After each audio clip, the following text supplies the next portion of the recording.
Ever thought of strapping a helicopter rocket launcher to the back of a Mitsubishi truck? Well, as you can see here, Ukrainian fighters have. There is no escape from Ukrainian weaponized civilian Mad Max vehicles. But if you see something like this Soviet-era Volga sedan mounted with a remote-controlled 14.5mm heavy machine gun rampaging your way, you should definitely at least give it a shot. And if you think these trucks are strange, wait till we show you what this 1940 SVT-40 Soviet semi-automatic battle rifle can do. Don't be fooled by its vintage look. This gun is far from being ready to be retired. The Russo-Ukraine war has definitely been producing some of the weirdest weapons we've seen fielded in recent history, maybe even ever, but how weird can it get? Join us as we dive into this rabbit hole and reveal the good, the bad, and the downright strange weapons seeing use in Ukraine, starting with oldies but goodies. It's a common misconception that the newest weapons are the best in modern warfare. Futuristic weapons sporting next-generation designs and big capability promises tend to attract the most public attention, but the war in Ukraine has proven that it's the workhorses, the time-tested OGs, that actually get the job done. In Russia and Ukraine's case, Soviet-era weapons have dominated the battlefield primarily by virtue of their sheer availability and ease of use. This doesn't mean they aren't good. Ukraine's Soviet-era defenses like the S-300 and Buk M1 here, for example, seem to have done an excellent job blunting Russian firepower.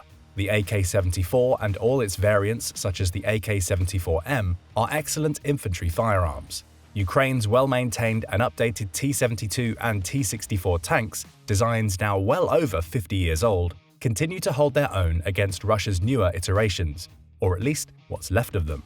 When upgraded with modern electronics and munitions, Soviet-era weapons can more than hold their own in the 21st century. This was the case with the Soviet Kh-35 subsonic anti-ship missile that Ukraine overhauled into its R-360 Neptune and used it to sink this jewel of Russia's Black Sea fleet, the Moskva, back in April 2022.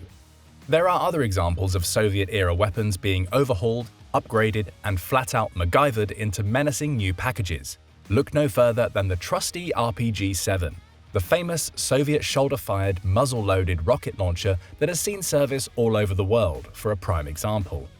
RPGs were designed to penetrate tank armor, though their cheap, mass-produced warheads have been used against emplacements, buildings, helicopters, and human targets since the weapon's introduction in 1961. With plenty of cheap RPG rounds at their disposal, Ukraine has adapted certain warheads for more effective anti-personnel use. Video evidence from early in the conflict showed a fearless Ukrainian demolitions expert taking an angle grinder to a live 82mm mortar round, loosening the stabilizer fins with a couple of hatchet blows, and fitting an adapter manufactured by volunteers, all to fit the mortar onto an RPG booster. No mobile mortar system, no problem. All you have to do is strap a rocket booster to a mortar round, like this, and you get a man-portable anti-personnel munition that can be fired from a 15-pound tube. Ingenuity at its best. If this shoulder-fired RPG mortar hybrid didn't get the job done, why not just strap a bunch of anti-personnel grenades in a radial pattern around the anti-tank warhead itself?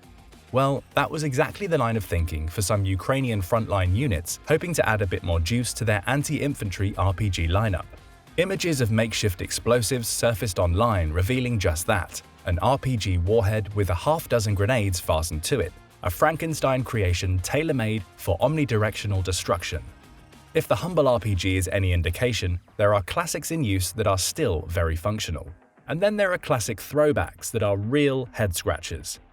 With the 75th anniversary celebrations unfolding around the globe, many weapons that played starring roles in World War II have been making their greatest hits comeback in Ukraine.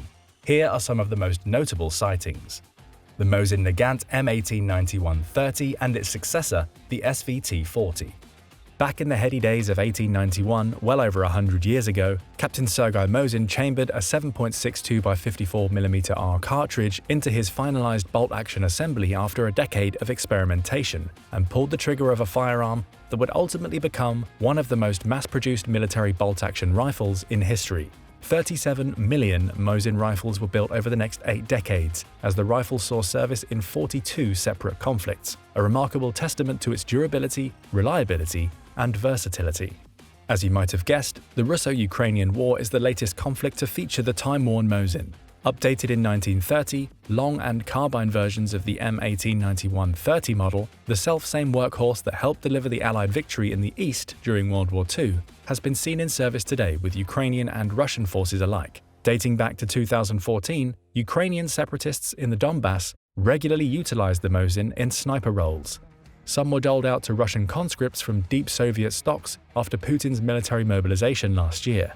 Several of the Mosin's eventual successors, the semi-automatic SVT-40, SKS and the infamous AK-47, have also been seen in use. But this is just the beginning. The water-cooled M1910 Maxim machine gun. One of the strangest sightings in Ukraine actually predates the antiquated Mosin, if you can believe that. Somewhere, someplace, American inventor Hiram Maxim must have been looking on with an amused smile on his face when the armed forces of Ukraine wheeled his revolutionary M1910 Maxim machine gun out of storage. Yes, that Maxim gun, the world's first reliable, effective, mass-produced machine gun, and started using them back in the mid-2010s against the Russians in the Donbass. The Maxim was invented in 1884 and remained in production until 1945, widely adopted around the globe by imperial powers hell-bent on killing each other in 2 world wars and a host of other conflicts. The Soviets adopted it in 1930, and as the Soviet surplus often did after the fall of the Berlin Wall, 35,000 Maxims found their way into Ukrainian storage. Many of them were dusted off, mounted onto vehicles, placed at checkpoints and fortifications, and used in other ways to repel the Russian invaders. Sporting protective armor plates and 2 heavy wheels to add mobility and stability, the Maxim uses the same 7.62 by 54mm ammunition as many other Soviet machine guns. Capable of firing 600 rounds a minute up to 3,000 meters away, the heavy Maxim is certainly not the best machine gun option on the battlefield, but this great war-killing machine is still showing its effectiveness 131 years later. Old Man Maxim would be proud. Other vestiges of the past have surfaced too. Back in 1947, the Soviet Union produced its last PPSH-41, a workhorse submachine gun used by the millions during World War II. With its recognizable drum magazine and high rate of fire, the open-bolt burp gun fired 7.62 by 25mm pistol rounds and saw use after World War II in Korea and Vietnam. Certain photos showed PPSH-41s and the PPS-43, its stamped steel brother, in the hands of certain Ukrainian DNR separatist fighters and internal police units in the war's first few months, perhaps more a sign of desperation than utility. It wasn't the only World War II-era machine gun to feature though. The unmistakable DPM, DP-27 and 28, the mainstay Red Army light machine gun by 1945, have also been seen with their traditional pan, circular top-loaded machine gun chambered for the 7.62 by 54mm R cartridge. The DPM was eventually replaced by the more robust PK series of light machine guns that are seen around the world. But lead is lead, and clearly the dusty DPM can still hold its own from time to time. We're not sure how many of these are actually in use, but they are certainly there. Speaking of chunky, relatively unwieldy Soviet-designed firearms that refuse to die, Ukrainian soldiers have been seen firing 80-plus-year-old PTRS-41 and PTRD-41 anti-tank rifles from covert positions. These bulky metal rifles were designed from 1938 to 1939 and produced throughout World War II as a stopgap to help Soviet infantrymen stand a chance against German lightly armored vehicles. The gun was essentially an SKS on steroids. For such a relatively cheap weapon, the weapon's 14.5 by 114mm armor-piercing cartridges certainly did the job, penetrating armor plates up to 40mm thick from 100 meters away. Reportedly used off and on by militiamen in the Donbass firing World War II vintage ammunition since 2014, they are still seen on social media from time to time. There are a few honorable mentions on our list. Firearms spotted on the battlefield as old as the ones we've already spoken about, but whose actual use can't be confirmed. These include several Nazi weapons including the MP-40 and STG-44 submachine gun, as well as the MG-42, the lead-spitting beast whose modern variant, the MG-3, remains in use in more than 40 countries. Ironically, while certain Ukrainian units used a Nazi-designed machine gun to repel Russian soldiers, early photos from the war showed American-built Lend-Lease Thompson submachine guns taken from captured Russian prisoners. It's impossible to know if this was a one-off sighting, but its presence makes odd sense, considering the United States shipped millions of Tommy guns to the Soviets, then fighting the Nazis back during World War II. Adding more American flavor to the hodgepodge of vintage firearms in Ukraine, if Russian state media is to be believed, the Ukrainians have been using US-made M101 towed howitzers firing 105mm shells on front lines near Zaporizhzhia, an artillery piece fielded by the US Army during World War II. These M101s were allegedly donated by Lithuania back in September 2022. What about imported flavors? 32 nations from tiny North Macedonia to Slovakia, Slovenia, Spain, and Sweden have all pledged varying amounts of military aid to Ukraine since the start of the war. Some countries, like the United States, can offer tens of billions of dollars worth of expensive vehicles, drones, munitions, and equipment. Others, like Portugal, donate grenades, small arms ammunition, some automatic rifles, and firefighting helicopters. That Ukraine has taken this jumbled admixture of arms and equipment and made it work speaks to their pluck and resourcefulness, traits the Western world has come to admire.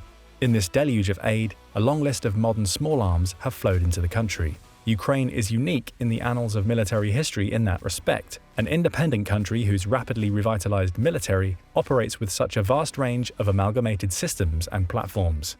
Across the front lines, soldiers are now fighting with M4 carbines, M240s, M32 grenade launchers, and M2 Brownings, alongside smaller numbers of submachine guns donated by private American companies. Desert Tech sent its bullpup SRS-A1 anti-material rifle, an insanely accurate rifle that fires the powerful .338 Lapua Magnum round, while Keltec sent 400 sub-2009mm machine guns to make up for a civilian contract they'd lost track of. There's even been a sighting of a suppressed American Barrett 50 caliber sniper rifle. To this list, the Ukrainians employ many foreign imports. Czech firearms like the CZ-805 Bren and the ZVI Falcon Op-99 anti-material rifle, British Starstreak laser-guided high-velocity air defense systems, futuristic-looking Belgian FN-2000s, German MP5s, and licensed versions of Israeli small arms like the Tavor and Negev manufactured by Fort, a Ukrainian firm based out of Vinnytsia. We've also seen next-generation variants of time-tested designs surface, like the bullpup ASH 12.7 and the Russian-made assault rifle or the AK-12, a fifth-generation Kalashnikov assault rifle introduced in just 2018. Unlike the AK-74, the AK-12 is chambered in the 5.45 by 39mm round, with the Russian variant capable of firing the 7.62, known as the AK-15. With its free-floating barrel, cheaper cost per unit, and stronger construction, the AK-12 features improved accuracy and resilience. Okay, let's get to the juicy stuff. The ripest field for weird weapons during the Ukraine war hasn't really been in a field at all. It's been in the air, where unmanned drones and cruise missiles rule the skies and deliver pinpoint destruction at the push of a joystick. Recently, a Russian Blackjack strategic bomber fired a Kh-55 cruise missile stripped of its nuclear warhead at Ukraine. Yes, you heard that right.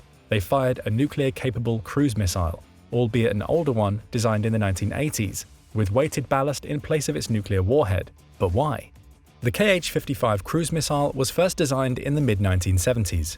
Fired from the belly of a Tupolev Tu-160 Blackjack supersonic bomber, the turbofan 200-kiloton yield cruise missiles were the spear of Russia's nuclear deterrent for decades.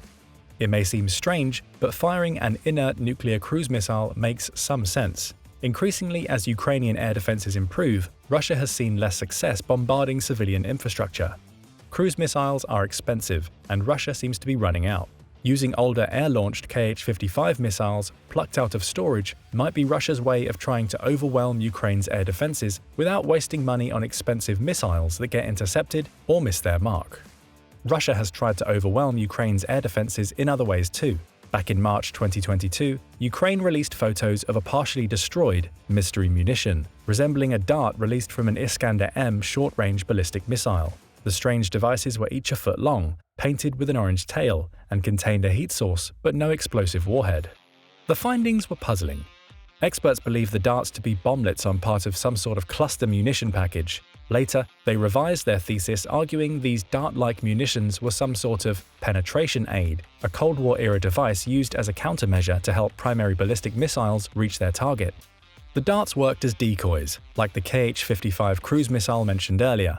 Loaded up with electronic jammers and heat sources, they can attract missiles, fool radars, and foil infrared seekers. Jeffrey Lewis, professor at the Middlebury Institute of International Studies in Monterey, California, claimed it was a very curious decision by the Russians to use decoy missiles, considering that at that stage Ukraine still lacked the military capabilities to successfully shoot down Iskander missiles. These penetration aids were highly classified for decades, making their subsequent discovery an intelligence bonanza for the West. Another mysterious impact crater, this one far from Ukraine in the Croatian capital of Zagreb, made the world wonder what on earth the Russian military was up to 1 month into its invasion. On March 10, 2022, an unmanned aerial vehicle overflew Romanian, Hungarian and Croatian airspace, flying 430 miles per hour at 4,300 feet before careering into a Croatian school campus and crashing into soft ground. The local residents were fortunate. The drone landed just 160 feet from a highly populated student dormitory. Incredibly, nobody was hurt. Initial theories claimed it had been a Ukrainian army recon drone. Inspections of the surviving wreckage painted a different picture. The presence of Cyrillic markings and a Soviet Red Star insignia prompted an American analyst to identify the aircraft as a Russian Tupolev Tu-141 drone, an unmanned aircraft used since the 1970s. Subsequent investigations revealed that the drone was indeed carrying a warhead. Nobody ever found out whether it had been a Russian drone or was in fact an off-course Ukrainian drone that ran out of fuel. Either way, the crash sparked an international incident, with residents and politicians from several NATO countries wondering how such a drone could so effortlessly penetrate their airspace. But the drone story doesn't end there.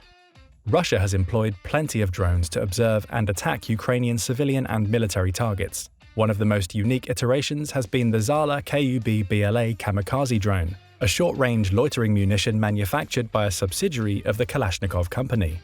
The KUB-BLA, measured with a wingspan of 1.2 meters, can carry a 3-kilogram payload and travel 130 kilometers per hour. It has a maximum range of 40 kilometers and a flight time of 30 minutes, so it can't be employed far beyond Russian positions, but it can make use of AI technologies on approach, making adjustments and identifying its static target. Several KUB-BLA drones were intercepted over Kyiv in the early days of the invasion, sparking theories that they were being used to target Ukraine's President Volodymyr Zelensky and decapitate the Ukrainian government. Some of the most interesting drone footage captured during the war, however, doesn't come from military drones at all. It comes from the cheap, commercially produced drones that the Ukrainians have jerry-rigged for all manner of missions. Using 3D printers, a soldering iron, cheap hardware, and some plain old-fashioned ingenuity, Ukraine's army of commercial drones have now been retrofitted for offensive service, and to great effect. It took lots of experimentation and refinement to engineer a light enough grenade to knock out enemy armor using nothing but altitude and gravity. Very quickly, Ukrainians succeeded in engineering lightweight munitions that did not affect a drone's flight path whatsoever, a real engineering masterclass. War is economy, it's money. One Ukrainian soldier commented on the rationale for making everyday drones more lethal. If you have a drone for $3,000 and a grenade for $200, and you destroy a tank that costs $3 million, that's very interesting.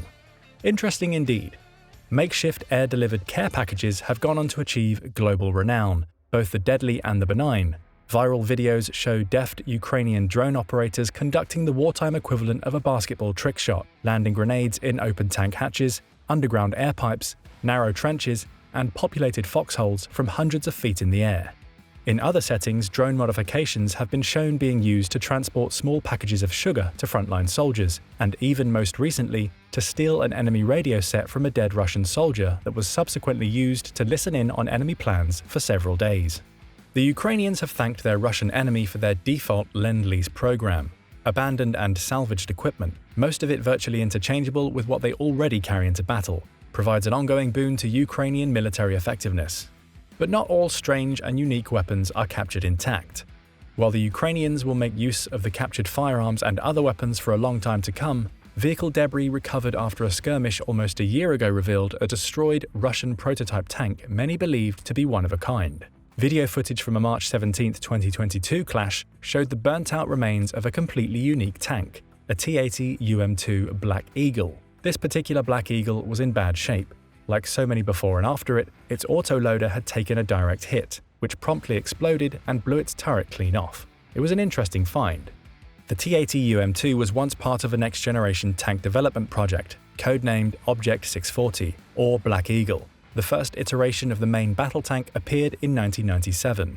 At the time, Russia touted the experimental, modified T-80U as something that would easily hold its own against Western main battle tanks like the M1A2 Abrams. It boasted Cactus Explosive Reactive Armor (ERA) panels on its front hull and track skirts, a welded steel turret, anti-fragmentation screens around the main gun, and eventually DROSD-2 active protection system, a radar-operated anti-rocket and missile fragmentation defense net that can disable incoming munitions 20 to 30 feet from the tank.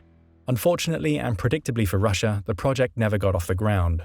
The T-80UM2 never entered production, and the prototype became a trial platform for new systems until, in early 2022, it was lumped into a Russian military column, ambushed north of Kyiv, and utterly destroyed. Perhaps Russia was keen to test out its capabilities on the modern battlefield. At any rate, one of the only tanks deployed to Russia so far to feature an anti-protection system didn't fare well.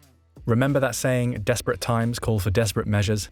Having now lost over 1,600 confirmed tanks in battle, 536 of them captured outright by Ukraine, Russia's real strategy has been to scrape the bottom of the barrel for dilapidated and poorly maintained Soviet-era surplus in its stocks, hastily modernize them and ship them off into the meat grinder for use by ill-trained conscripts and mercenaries. Recent images on social media, for example, show several BRDM-2MS 4x4 armored reconnaissance vehicles being overhauled at Russia's 103rd Armored Repair Plant near Chita in Siberia. However, the BRDM-2MS isn't much to write home about. It's an updated version of the BRDM-2, a Soviet amphibious lightly armored vehicle introduced into service back in 1966. Fitted with a coaxial 7.62 machine gun and a one-man turret with a 14.5mm KP-VT machine gun, mechanics were shown outfitting the paint-chipped vehicle with new thermal sights and, hopefully, a new coat of paint. Which again begs the question, why? Given the rate of vehicular destruction in Ukraine, operating the four-man BRDM-2MS will be like riding a tin box into battle against the likes of the modern AT-4, Javelin, or NLAW. Yes, it's nice to have wheels when you're an infantryman, but all the time and energy spent modernizing, or perhaps more accurately, restoring a vehicle that will barely stand up to Ukrainian artillery, mines, and tanks, much less the far cheaper Western anti-tank missiles commonly employed across the front, just seems counterproductive, like Putin's entire war. Yes, it may just be for show. Perhaps it may even excel in a behind-the-lines transport role.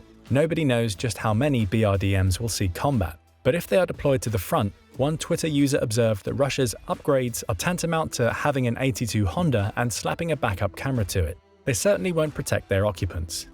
We do know that the same repair plant has modernized oodles of Cold War antique T-62s of all types, the same ones seen on railway cars headed to the front at various stages of the war thus far. Most of these museums on tracks, culled from deep storage, have not seen combat in decades, if at all, and their maintenance records reflect that fact. Most are being fitted with new engines, thermal imaging, bulkier armor, new comms, and better optics. The mere presence of the T-62 in Ukraine, 20,000 of which were being mass-produced during the Cold War from 1961 to 1973, shows how depleted Putin's starting lineup of T-80 and T-72 tanks has become. Attrition has forced him deep into his reserves. The number of T-72s in storage are reported to be far lower than anticipated, many of them mothballed and unsalvageable. T-62s are often used by reserve units in the east and thus kept in better condition. But if they get deployed to the front, no amount of cope cages welded onto the T-62 chassis will be able to protect these relics from destruction. Think of what would happen if all of a sudden the United States Armed Forces started wheeling M60s out of storage and slapping modern equipment onto them. Sure, it could do something, the same way a T-62 can. If deployed to fortify an occupied town or doled out as a training implement, it could provide some utility. But as David Axe, a Forbes defense writer, said it, there's no evidence the T-62s played any meaningful role in the fighting. There's ample evidence their four-man crews abandoned the tanks at first opportunity. The Chita plant has allegedly been tasked with refurbishing 800 T-62s by 2025. As you may have noticed, this list of the strangest, weirdest weapons in Ukraine isn't exactly short, and it's hardly exhaustive. Ukrainian soldiers have reportedly captured one Russian prisoner armed with a Chinese-made single-shot pellet rifle. There is also that iconic image of a Russian Rosgvardia member guarding a checkpoint in Kherson with an antique 12-pound Napoleonic-era cannon. It could all be a joke, a stunt for social media, or a decoy to fool the Ukrainians. Either way, it's surreal that so many historic and head-scratching pieces have made their way onto the battlefields of Ukraine. Did we miss anything? What's your strange weapon of choice from this list? Let us know in the comments.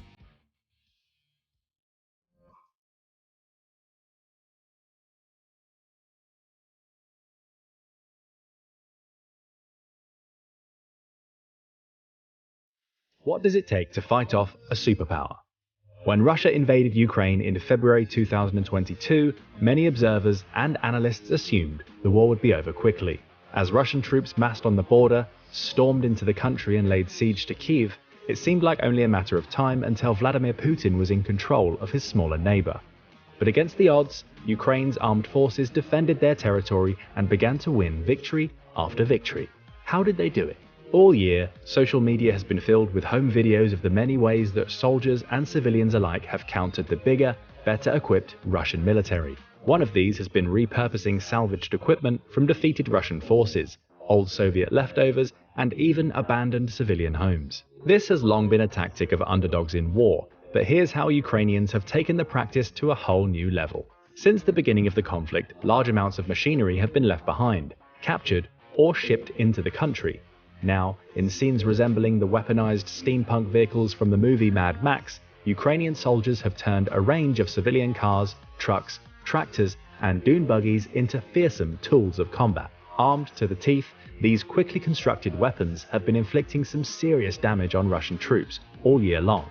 Valuable against both tanks and aircraft, they can function in nearly any condition, firing and racing away before they can be targeted. Civilian vehicles mounted with firepower are nothing new. In fact, they've been around almost as long as cars themselves. But the modern variety, known as technicals, were pioneered in places like Afghanistan, Libya, and Somalia during the 1990s. Originally a tool of armed groups without access to proper military hardware, they became a tool of governments during the early days of the US-led War on Terror. US and British special forces began using technicals extensively to counter the Taliban in Afghanistan, as they could navigate places with little to no infrastructure. Gradually, the technical became a key part of special operations, while also retaining its value to less equipped forces. But with sufficient military hardware at their disposal, why are Ukrainian forces utilizing technicals? While most lack the armor of a tank, technicals are fast and cheap. This makes them perfect for waging asymmetric warfare against a stronger enemy. They also do well in hard-to-reach areas, since technicals are much easier to find parts for and repair than traditional military hardware like tanks or Humvees. The war has left Ukraine filled with vehicles, many perfect for conversion into these deadly machines. And while they've recently stepped up their efforts, the story of Ukraine's creative technicals goes all the way back to 2014. After Russia annexed Crimea that year, Ukraine's volunteer battalions began to assemble a fleet of homemade war vehicles. These were often put together in abandoned industrial warehouses. Using scrap metal and old Soviet parts, the battalions began to retrofit everything they could get their hands on in preparation for more Russian aggression. Many of their early models resembled reinforced tanks, focusing on extremely heavy armor over mobility to try and hold a precarious front line. But as the prospect of a full-scale invasion loomed, Ukraine's production of light technicals greatly increased. When full-scale war finally arrived, millions fled their homes, fearing for their lives. The exodus left a huge collection of cars, trucks, tractors, and other automotives abandoned across the country. Many more modern vehicles were also donated from abroad, including armor-plated pickup trucks and SUVs. In the weeks after the invasion, dozens more small, crowd-funded factories were established inside and outside Ukraine's borders. There, volunteers attach weapons and armor plating to technicals and send them to the front line.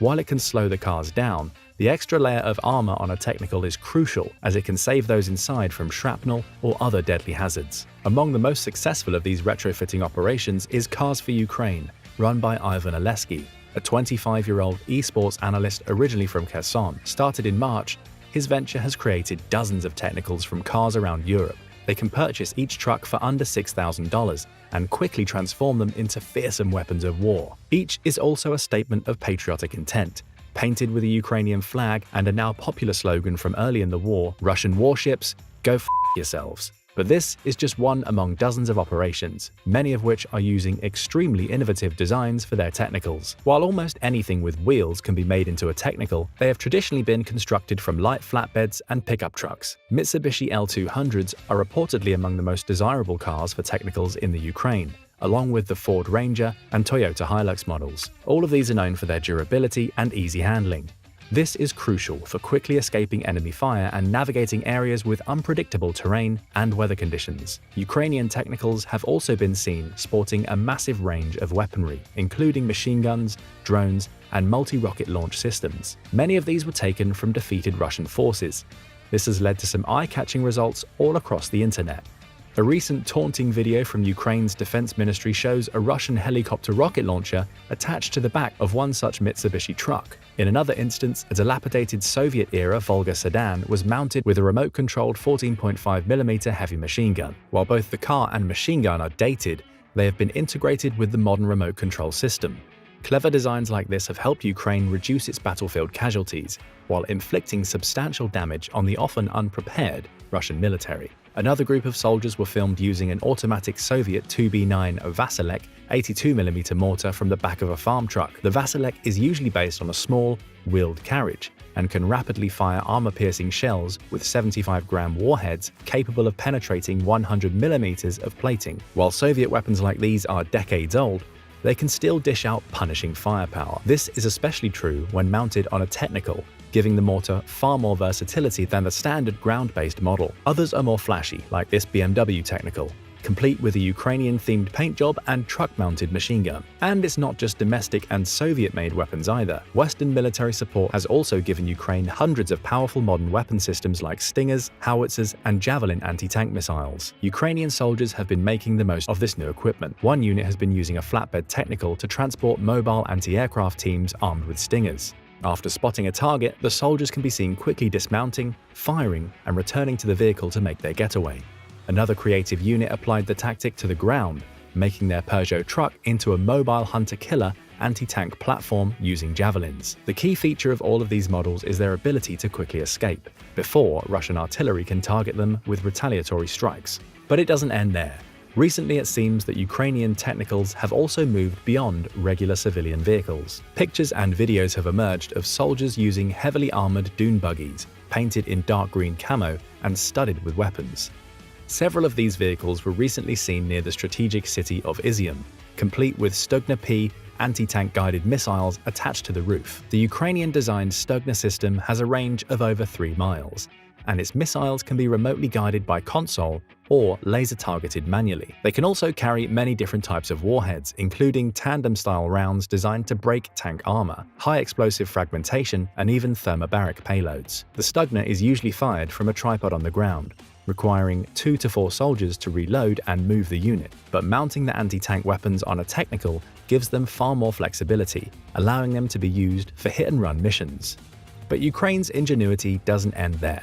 A similar domestically produced missile system, the RK-3 Corsair, was seen on a buggy in another part of the country earlier this summer. Usually ground-based like the Stugna, Corsair systems have a range of 1.5 miles and can also use a range of different shells. Even lighter than pickup trucks, these deadly dune buggies have become invaluable to Ukrainian troops as the war has moved into the eastern part of the country. Many other rocket launchers have also been spotted on Ukraine's buggies, including dated Soviet weaponry. For instance, one video shows a buggy covered in camouflage netting firing a 9M111 Faget wire-guided missile system. These buggies themselves are pretty badass too. They appear to be from a range of models. Some are likely modified versions of the Ranger or MRZR models produced by US defense contractor Polaris. In their off-the-shelf form, these vehicles are intended for reconnaissance and logistics missions rather than open combat. Depending on the model, the Polaris dune buggies have over 100 to 200 horsepower and over a 2,000-pound payload capacity. Despite being very light and maneuverable, they also have an extremely durable chassis and strong suspension, making them ideal for navigating difficult areas. But Ukrainians also appear to have reinforced theirs with body armor and camouflage for extra protection against Russian fire. Other Ukrainian buggies have been far more homemade. One, captured in a photograph by the Associated Press, was constructed from a Peugeot 307 coupe convertible and with the doors and windows removed. While not a tactical vehicle like the Polaris buggies, the Peugeot 307 is still fast, able to go from 0 to 60 in 8 to 10 seconds. Speed is crucial for Ukraine's technicals, especially for the country's rapid counteroffensives in recent months. The buggy hosting the Corsair missile system is yet another model. This variety of buggy also seems to have been domestically manufactured.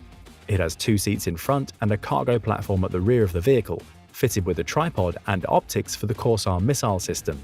On the road, 2 missiles are carried in storage boxes at the back for easy retrieval and use. But how have these strange-looking dune buggies and other technicals helped Ukraine hold its own against Russian tanks and artillery? Early in the war, they played a part in helping Ukrainians repel Russia's initial push into Kyiv. Their high maneuverability proved much better at urban combat than cumbersome tanks. And after the Russian offensive failed, the fighting moved east, shifting into a heavy artillery war in the Donbass and Luhansk regions. For a number of reasons, technicals have been even more important in this context. Despite its battlefield victories, Ukraine has been heavily outgunned by Russia all year. While this has started to change thanks to the influx of Western weaponry, Russia's enormous guns can still easily destroy slow-moving and immobile targets. But by attaching their firepower to technicals, Ukraine has made their artillery much harder to destroy. Another advantage has to do with geography. While the eastern part of Ukraine is relatively flat, it is crisscrossed with rivers and has fewer major roads than the west. This means that much of the fighting is taking place in the countryside, where technicals have a substantial mobility advantage over tanks. Russian tank losses have been enormous, and by mid-October, they had lost nearly 1,400 tanks, averaging nearly 10 a day. Ukraine's inventive use of technicals has contributed to these startling numbers. Whatever course the war may take this winter, it seems likely that technicals will remain a key part of Ukrainian operations due to their speed, flexibility, and low cost. While they certainly look like something out of a dystopian universe, these vehicles have proven themselves to be extremely effective in real-life combat. And just as they have gotten more inventive since the beginning of the war, Ukraine's technicals will probably keep evolving as they receive new and more lethal weapons from the West. But what do you think? How valuable have the technicals been to Ukraine? And will they keep being used and upgraded? Let us know in the comments section below. And if you want more military analysis from military experts, make sure you subscribe. Have you ever seen a real-life death ray? Well, if you haven't seen this clip of Russian troops advancing across a small, cratered field and suddenly getting struck by a powerful explosion, you may have been living under a rock. The video, posted on Twitter by Ukrainian officer Anatoly Stefan, dubbed "Destruction of Russians with a Death Ray," went viral, racking up more than 2.5 million views in just days, and it's not surprising. Dubbed a death ray because of the thin trail of smoke left in the weapon's wake, the video demonstrated incredible accuracy. As the survivors flee, they are struck by 2 more shots, leaving only bodies behind on the field. Online, supporters of Ukraine cheered the strike's seemingly mysterious and deadly firepower. But what are we looking at here? What exactly is this death ray? And just how effective could such a weapon be against Putin's forces? Many who viewed the video, including the poster himself, noted that the footage in question most likely shows a Stugna P, a Ukrainian-made anti-tank guided missile system, or ATGM.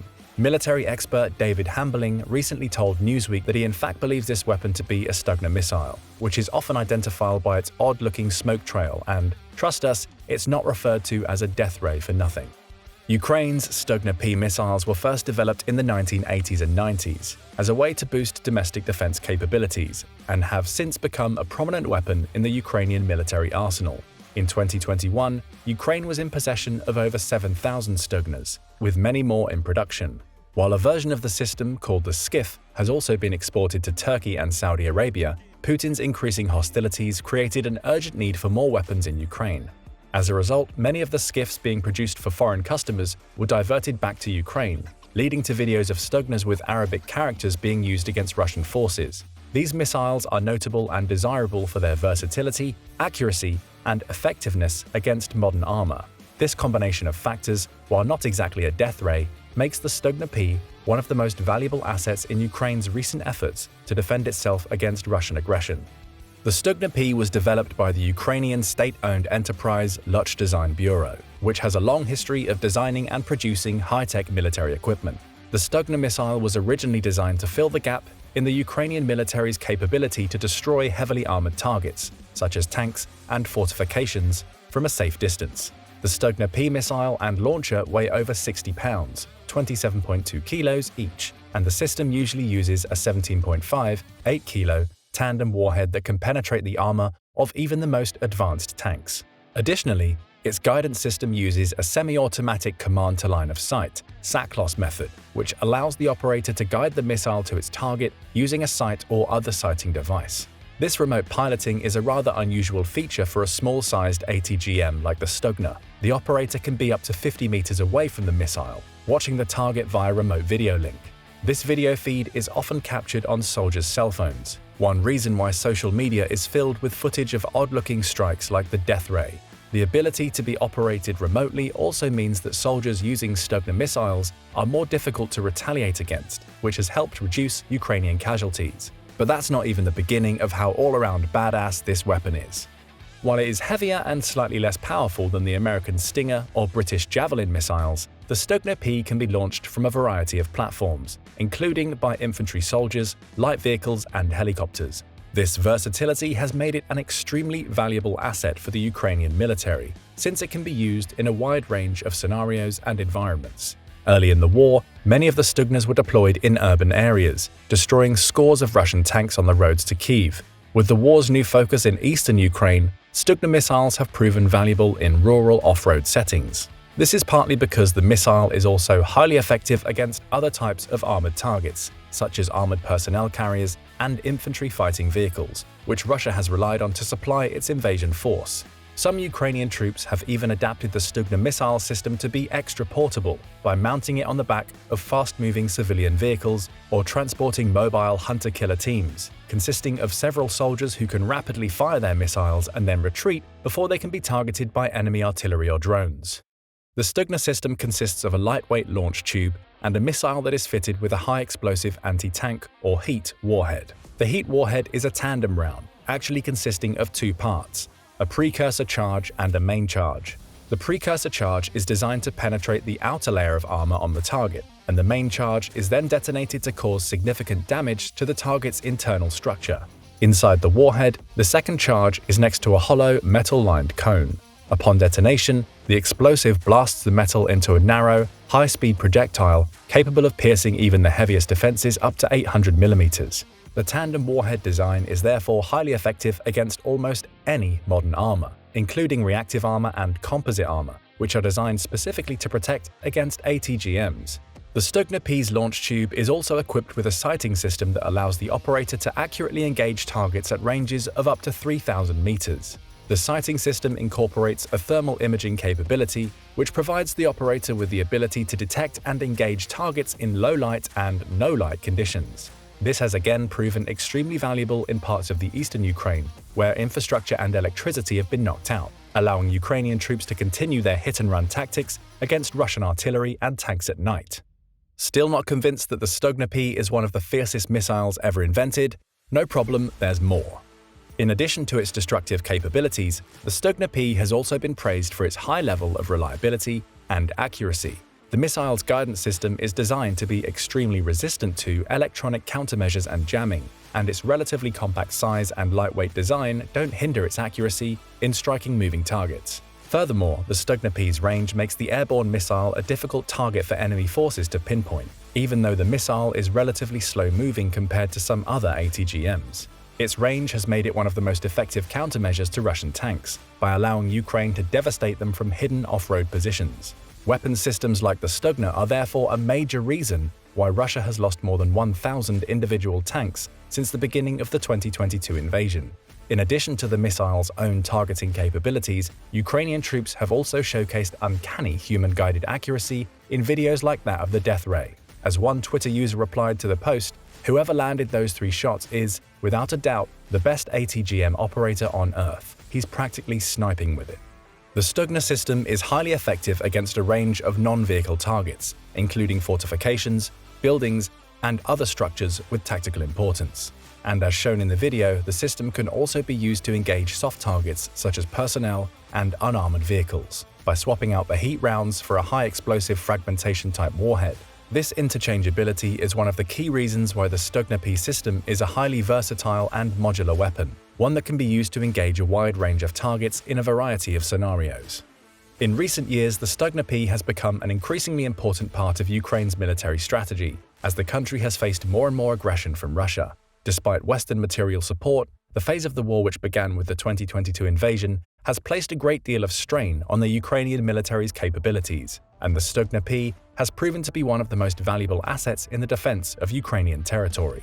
The missile's versatility, accuracy, and effectiveness against armor has made it an essential component of the Ukrainian military's effort to protect its citizens and defend its sovereignty. Because of all these factors, the Stugna P missile has become a critical part of Ukraine's military arsenal. And as mentioned, the grinding, ever-changing artillery war in Ukraine's east is an ideal environment for a weapon like the Stugna P, since it can often avoid the punishing retaliations Russia directs against larger missile systems. As the conflict in the east continues, there is little doubt that the Stugna P will likely remain vitally important. Yet questions still remain about whether the weapon captured on video was simply a Stugna P missile, or whether there were more elements involved in the attack. There has been some speculation that the strike was not in fact a Stugna, but rather some sort of drone strike. Some have claimed the possibility of a Turkish Bayraktar drone, which Ukraine has received a number of since last year. Others instead argued that the Death Ray is another variant of unmanned vehicle. One former Army colonel, who asked not to be named, told Newsweek that the attack may have involved a US-manufactured Switchblade drone, a loitering kamikaze munition which dive bombs a target and destroys itself on impact. Last year, the US committed to sending Ukraine more than 700 Switchblades, which are also capable of precision strikes. Retired Colonel Mark F. Kantsian of the Center for Strategic and International Studies has stated that the Death Ray could have either been a Stugna or some form of drone that fires rockets after approaching its target. Either possibility highlights the deadly effectiveness of Ukraine's weapons technology and training, and that while Ukrainians may have been outgunned at the start of the invasion, they aren't anymore.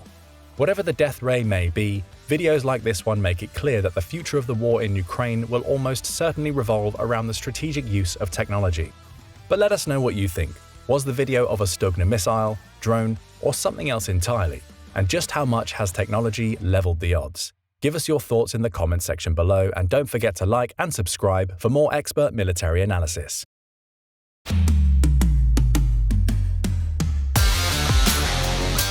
Trying to defend yourself in a war against Russia is no joke. In its efforts to defend itself against Putin's aggressive invasion, Ukraine has needed all the help it can get. Here's how a shipment of US-Vietnam War weapons could help Ukraine turn the tide against Russia's military. After Russia invaded its smaller neighbor in February, the United States offered to evacuate Ukrainian President Volodymyr Zelensky from the capital. But in a now famous statement of his resolve, Zelensky responded that "the fight is here. I need ammunition, not a ride." And soon Western countries were happy to grant his wish. In the months since the war began, the US, NATO, and others have supplied Ukraine with an enormous amount of military aid. In fact, the United States alone has contributed over $18.6 billion since February. This has mostly taken the form of lethal modern weaponry, including the high-mobility artillery rocket systems or HIMARS, Javelin anti-tank missiles, self-destructing Phoenix Ghost drones, and many others. Weapons like these stopped the invasion in its tracks and have helped Ukraine successfully fight back Russian troops all year. As the war transitioned from urban combat to a devastating artillery slugfest in the east of the country, obtaining new firepower has become a major factor in success or defeat. Accordingly, in the past few months, Western assistance to Ukraine has stepped up again. It has started to allow Ukrainian troops to achieve artillery superiority over Russia, driving them out of major cities like Kherson.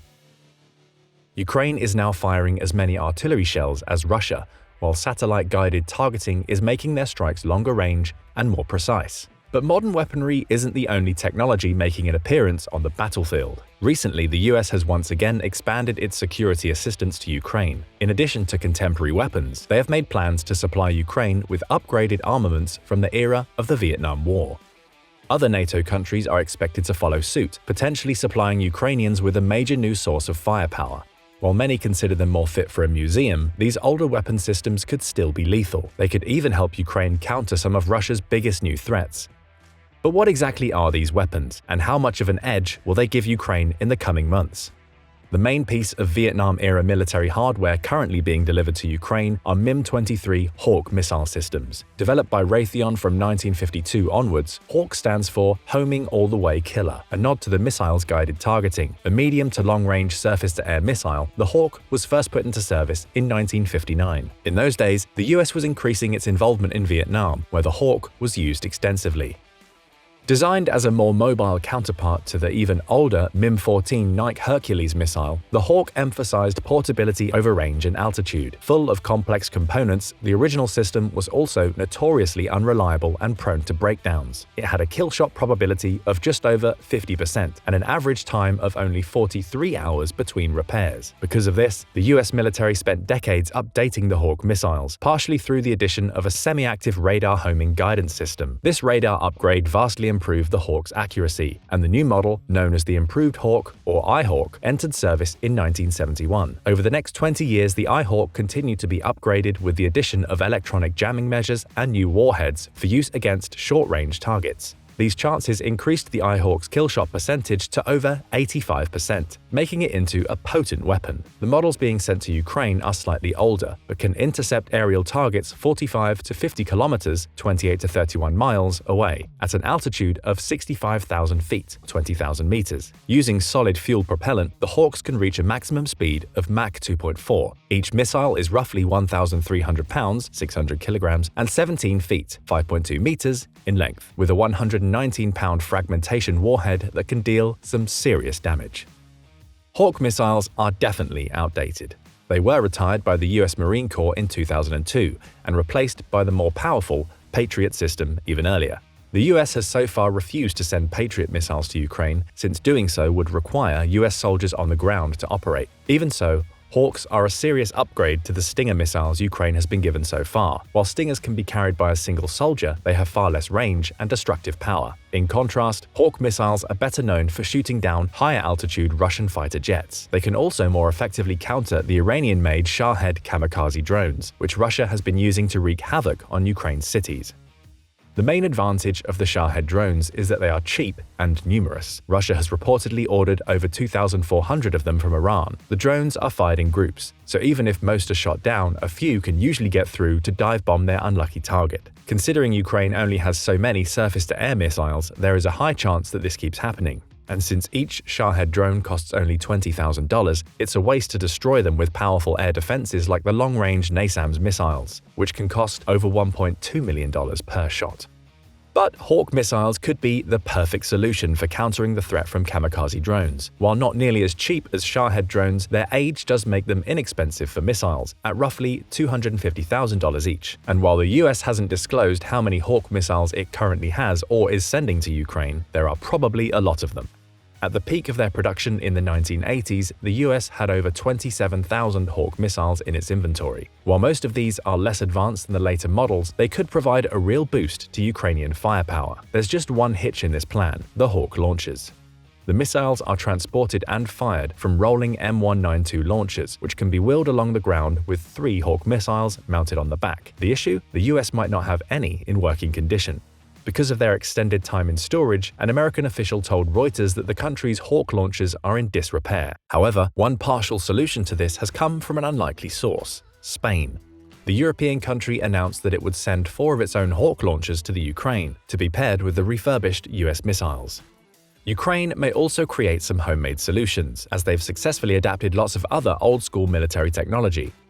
The first Hawk missiles will likely be on their way to Ukraine soon, especially since they are being sent through the Presidential Drawdown Authority, or PDA. The PDA is a legal tool allowing the US president to transfer military equipment from storage without congressional approval in emergencies. The Biden administration has already issued the PDA extensively to support Ukraine. Since August 2021, it has ordered 11 drawdowns of military equipment into the country. Congress has been on board as well, increasing the cap of the drawdowns from $100 million to nearly $11 billion for this year. Hawk missiles are just the latest part of this, and despite their age, they could prove to be a valuable piece of military assistance. Ukraine will certainly need all the weaponry it can get hold of, as the conflict doesn't look likely to stop anytime soon. And as it drags on, odd weapons deals like this one could become much more common. Why? Mainly because the war has shaken up the global arms industry, creating sometimes surprising results like the Hawk missiles being sent to Ukraine. It's dramatically increased the demand for weapons by both Russia and Ukraine, but also by surrounding countries worried about more Russian aggression. In another recent example of this, Poland has signed a $5.8 billion defense contract with South Korea, far from one of its usual suppliers of weaponry. The deal includes hundreds of artillery rocket launchers, along with tanks and howitzers that Poland hopes will beef up its deterrence against Russia. And South Korea is just one of a number of countries whose weapons are now in high demand. Iran's choice to begin supplying Russia with drones is also a sign of this, as is Turkey's recent decision to sell similar weapons to Ukraine. Month by month, more countries seem to be getting sucked into the conflict, and since Russia accounts for nearly 20% of the global arms trade, its recent battlefield failures could also cause a steep decline in demand for their products. As this happens, China may also begin to take Russia's place as a major weapons supplier. Many other countries, from India to Bulgaria, are already working to create self-sufficient defense industries in another sign of geopolitical change.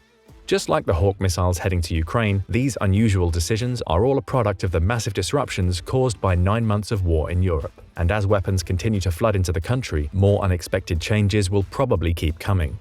But what do you think? Will the Hawk missiles give Ukraine the edge it needs to win the war? Will we see more unusual weapons deals in the coming year? Let us know in the comments below. And if you want more military analysis from the military experts, make sure you subscribe.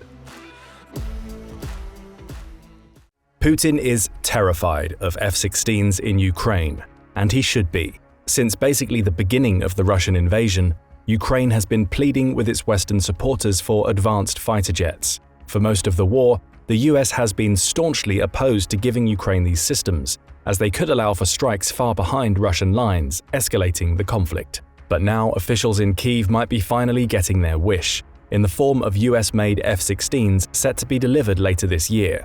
As of this video, the training for Ukrainian F-16 pilots has begun in Denmark, and is set to begin in multiple other NATO countries such as the Netherlands. Back at the annual G7 summit in May, with Ukraine's Zelensky as a special guest, US President Joe Biden announced that the US would conduct its own training for Ukrainian F-16 pilots, which it estimated could be completed in under a year, with basic training possibly taking only 4 months. But where might all these jets be coming from? How important are they to Ukraine? And perhaps most importantly, how could they change the outcome of this brutal and unpredictable war?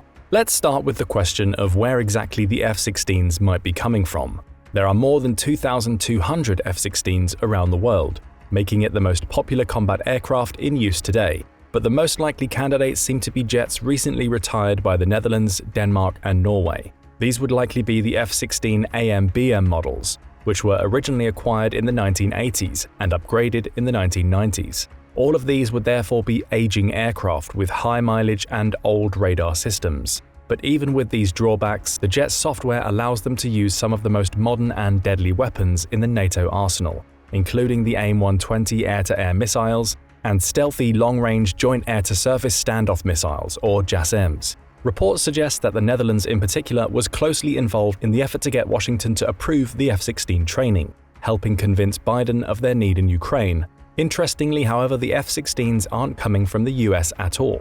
This is probably partially due to the tensions with China, for which the Pentagon is keeping significant material in reserve in case an air or naval battle breaks out over the Taiwan Strait or South China Sea. The other main reason is that US policymakers still worry that too aggressive or successful a strike by Ukraine could force Putin's hand in ways we'd all rather not think about. That was the rationale behind the strategy so far: give Ukraine as many surface-to-air and land capabilities as possible while avoiding the potential of an aerial strike inside Russian territory. But this logic has already been challenged by Ukraine's use of drones in so-called shaping operations in recent weeks, some of which have reached as far as Moscow. Because of this, the authorization for Ukraine to receive F-16s and the associated training has been a matter of tension in Washington for months. Defense Secretary Lloyd Austin and several others have objected to the idea, essentially claiming that there were too many unknowns and that Ukraine has done well enough without F-16s. So the approval for other countries to ship their F-16s to Ukraine is still a big change, overriding a key condition baked into their initial sale by the US, which prohibited European allies from sending them elsewhere. Secretary of State Antony Blinken was apparently one of the driving forces behind the administration's decision, as well as helping to convince European NATO allies to get on board. Yet even so, it's unclear when any of these countries will actually be supplying the F-16s in question. The Netherlands, Belgium, and Denmark are working towards replacing their current F-16s with more advanced F-35s, but have all held back on actually committing to sending the old jets to Ukraine.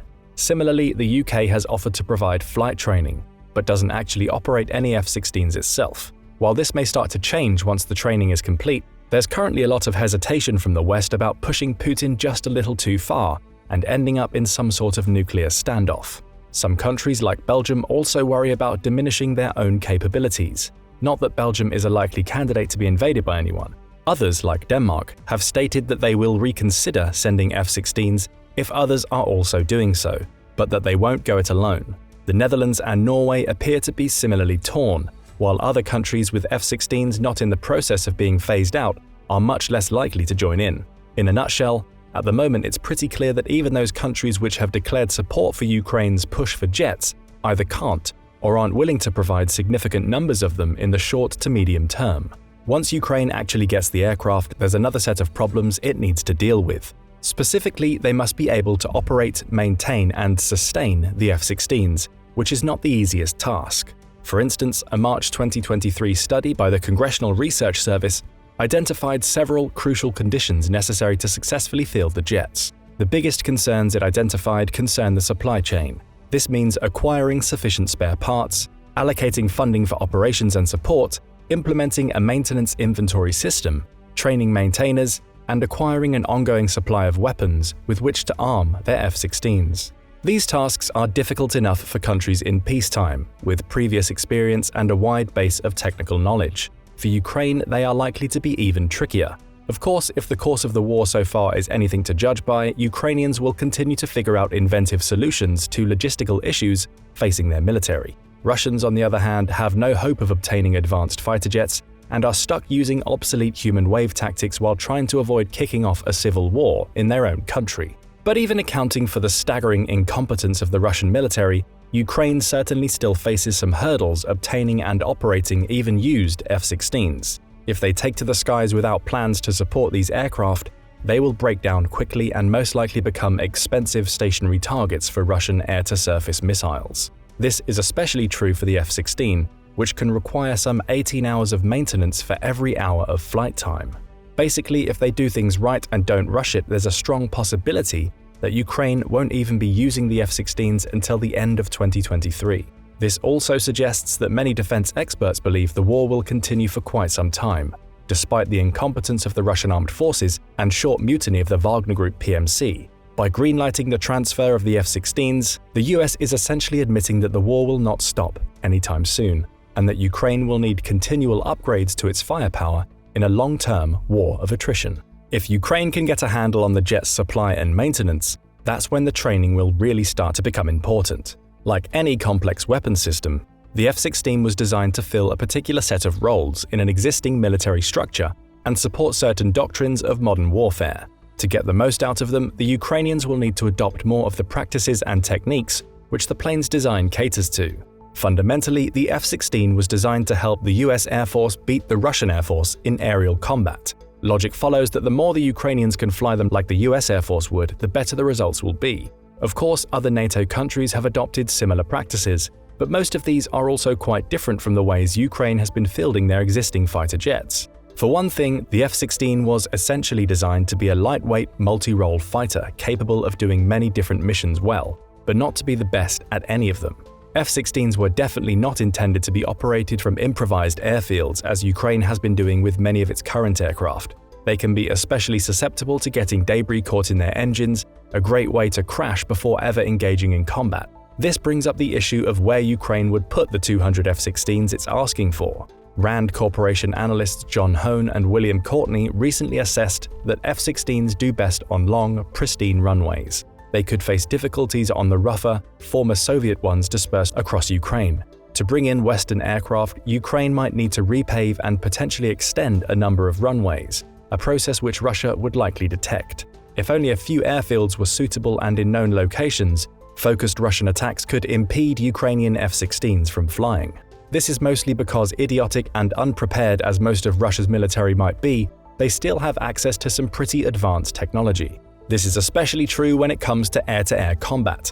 Modern Russian air fighters such as the MiG-31 and Su-35 can see quite far with their powerful modern radars. They also have R-37 missiles that have a longer range than NATO-supplied AIM-120 AMRAAMs, or advanced medium-range air-to-air missiles. In other words, Russian aircraft can potentially spot Ukrainian F-16s and shoot them down before the Ukrainian pilots see them coming. Some of this has already happened with Ukraine's current fleet of Su-27 and MiG-29 fighters, and the improved capabilities of the F-16 are not enough to change this dynamic. Because of the reach of these Russian fighters, Ukrainian fighter pilots often break off missions early or operate far behind their own front lines. F-16s would operate with the same constraints, limiting their ability to perform air-to-surface missions with relatively short-range weapons like the JDAM bomb guidance kits. Because of this, even once Ukraine receives F-16s, it will still most likely have to rely on drones and other current air platforms for support. There's also the question of how to get the proper armaments Ukraine needs to pair with the F-16s. The best way for Ukraine to capitalize on any F-16s it receives will be advanced Western armaments which can stand up to Russian firepower. The issue, like everything else in a war, these can be staggeringly expensive. For instance, a single AMRAAM costs about $1.2 million, while it takes about 2 years to make one. The US could always provide existing weapons like the AMRAAM from its own stockpiles, but that could leave them depleted in the event of an unexpected conflict, a risk the Pentagon is not willing to take. However, the real tactical and logistical advantages that F-16s would provide to Ukraine are long-term. A major benefit is that it will be easier for Ukraine to maintain aircraft whose parts are supplied by the United States and NATO than their current, outdated aircraft manufactured by Russia. In turn, this could also make it easier for Ukraine to integrate their air force into NATO sometime in the future. And the more Ukraine's arsenal is compatible with NATO's, the better they'll fare, and the worse off Putin will find himself. For instance, Ukraine was previously given AGM-88 high-speed anti-radiation missiles (HARM) to use against ground-based radar systems. As with much of their current military arsenal, they managed to attach the system onto their MiG-29s, but the end result was far from ideal, since Soviet-era fighters were not designed to fire US-manufactured missiles. F-16s with modern software will enable Ukraine to employ HARMs and other modern weapon systems much more effectively. This includes missiles such as the AIM-9 Sidewinder and the AIM-120, which the United States and NATO are likely to provide, will be useful for Ukraine's defense against Russian cruise missiles like the Kh-101 and the Kh-555, and against Iranian-made Shahed kamikaze drones. Ukraine's stockpiles of Soviet S-300 surface-to-air missiles are running out pretty quickly, and there are only so many Patriot missiles available. So even if Russia will still have some superior jets, the F-16's air-to-air capability will definitely help those ground-based defenses last longer, and it's pretty clear that this is necessary. Western military analysts have estimated that Ukraine's combined fleet belonging to air and ground forces has been depleted by more than a third since the Russian invasion began. Ukraine has lost at least 60 of its 145 fixed-wing planes and 32 of 139 helicopters, according to classified US military information leaked on the social media platform Discord in recent months. The Ukrainian Air Force rarely reveals numbers regarding its fleet or other details of tactical importance, including incidents of planes shot down or otherwise destroyed, but officials have acknowledged losses from the more than a year of war, as well as difficulties with the repair and replacement of damaged planes. Another big question is whether the United States will supply powerful JASSMs to use with the F-16s. These deadly, low-detection cruise missiles are incredibly long-range and have a 1,000-pound armor-piercing warhead. It also seems there's a good chance of this happening. Britain has provided the Storm Shadow air-launched cruise missiles, and Ukraine has already put them to use. Storm Shadow is generally similar to the baseline version of JASSM in terms of size, range, employment, and observability, so providing JASSMs would not necessarily be an escalation. F-16s utilizing JASSMs could allow for Ukrainian Defense Minister Alexei Reznikov's stated long-term plan to retake Crimea without a fight. Carrying out such a plan would require cutting off Russian troops in Crimea from their supply lines via the Kerch Strait Bridge, ports like Sevastopol, and the land route from the Russian city of Rostov-on-Don. JASSMs could give Ukraine the ability to fire on and destroy logistic hubs like naval bases, ammunition depots, bridges, and command and control facilities deep within Crimea. It could also serve as an alternative to the surface-to-air ATACMS missile, which Ukraine has requested but not yet received. The United States has quite a few more JASSMs than ATACMS, so it might be willing to supply them to augment Ukraine's current arsenal of Storm Shadows. Another area F-16s could be helpful to Ukraine is as a good old-fashioned deterrent. While Putin clearly has no desire for the war to end, he was recently forced to replace General Sergei Surovikin due to his involvement in the Wagner Group's attempted coup against Putin himself. Surovikin was widely known as one of Russia's most trigger-happy commanders, willing to launch indiscriminate attacks against the civilian population of Ukraine. But whoever he gets replaced with may be less gung-ho about ordering air and drone strikes on Kyiv, especially if Ukraine has 200 F-16s with which to respond. While there's little chance that Russian attacks will stop in the east, Ukraine having advanced fighter jets may give it enough of an edge in the air that attacks in the west of the country are diminished. The fact that Ukrainian jets and helicopters have been forced to attack cautiously for the entire war means that F-16s and their longer-range weaponry could prove very useful here.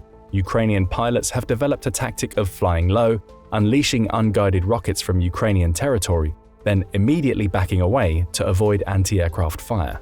Russian aircraft use similar tactics but have the advantage of superior firepower, which allows them to fire rockets and gliding bombs from a greater distance. A recent report from the Royal United Services Institute assessed that because of these tactics, even a small number of Western fighters could have a major deterrent effect. While F-16s likely will not grant Ukraine air superiority, they will make the defense of the country's airspace easier, and if paired with JASSMs or similar weapons, provide an important means of launching the type of long-range weapons which are likely necessary to force Russia out of Crimea and other fortified areas. A group of Ukrainian parliament members speaking at the German Marshall Fund in Washington in April said they wanted the F-16 because its radar can locate targets on the ground hundreds of miles away, allowing pilots to stay safely over Ukrainian-held territory while launching weapons into Russian-occupied areas. In addition to defense and deterrence, this also suggests that F-16s could feature in the later stages of the counteroffensive currently underway, which could take the entire rest of the year. Colonel Yuri Inat, a spokesman for the Ukrainian Air Force, seemed to confirm this, telling the New York Times that F-16s could provide cover for Ukrainian troops trying to advance and hold formerly occupied areas. He noted that it could also be used to cut off Russian planes that have started launching guided missiles more than 30 miles from the Ukrainian front line, to defend the sea route that lets Ukrainian grain leave the country and to push further into the Russian-occupied oblasts. All of this helps explain why the Kremlin seems so nervous about the possibility of F-16s in Ukrainian hands. When it became clear that the US would greenlight their training and eventual transfer, Russian diplomats had a minor meltdown.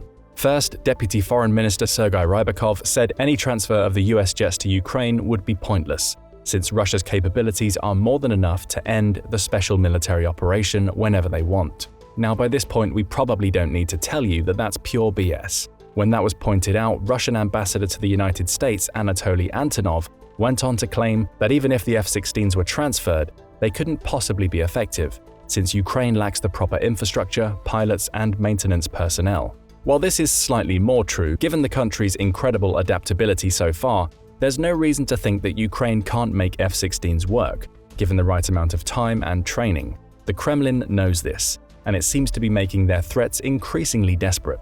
When the statements by Antonov and Rybakov failed to scare NATO or the US, Russian Foreign Minister Sergei Lavrov took the stage during a speech at a military conference in Tajikistan.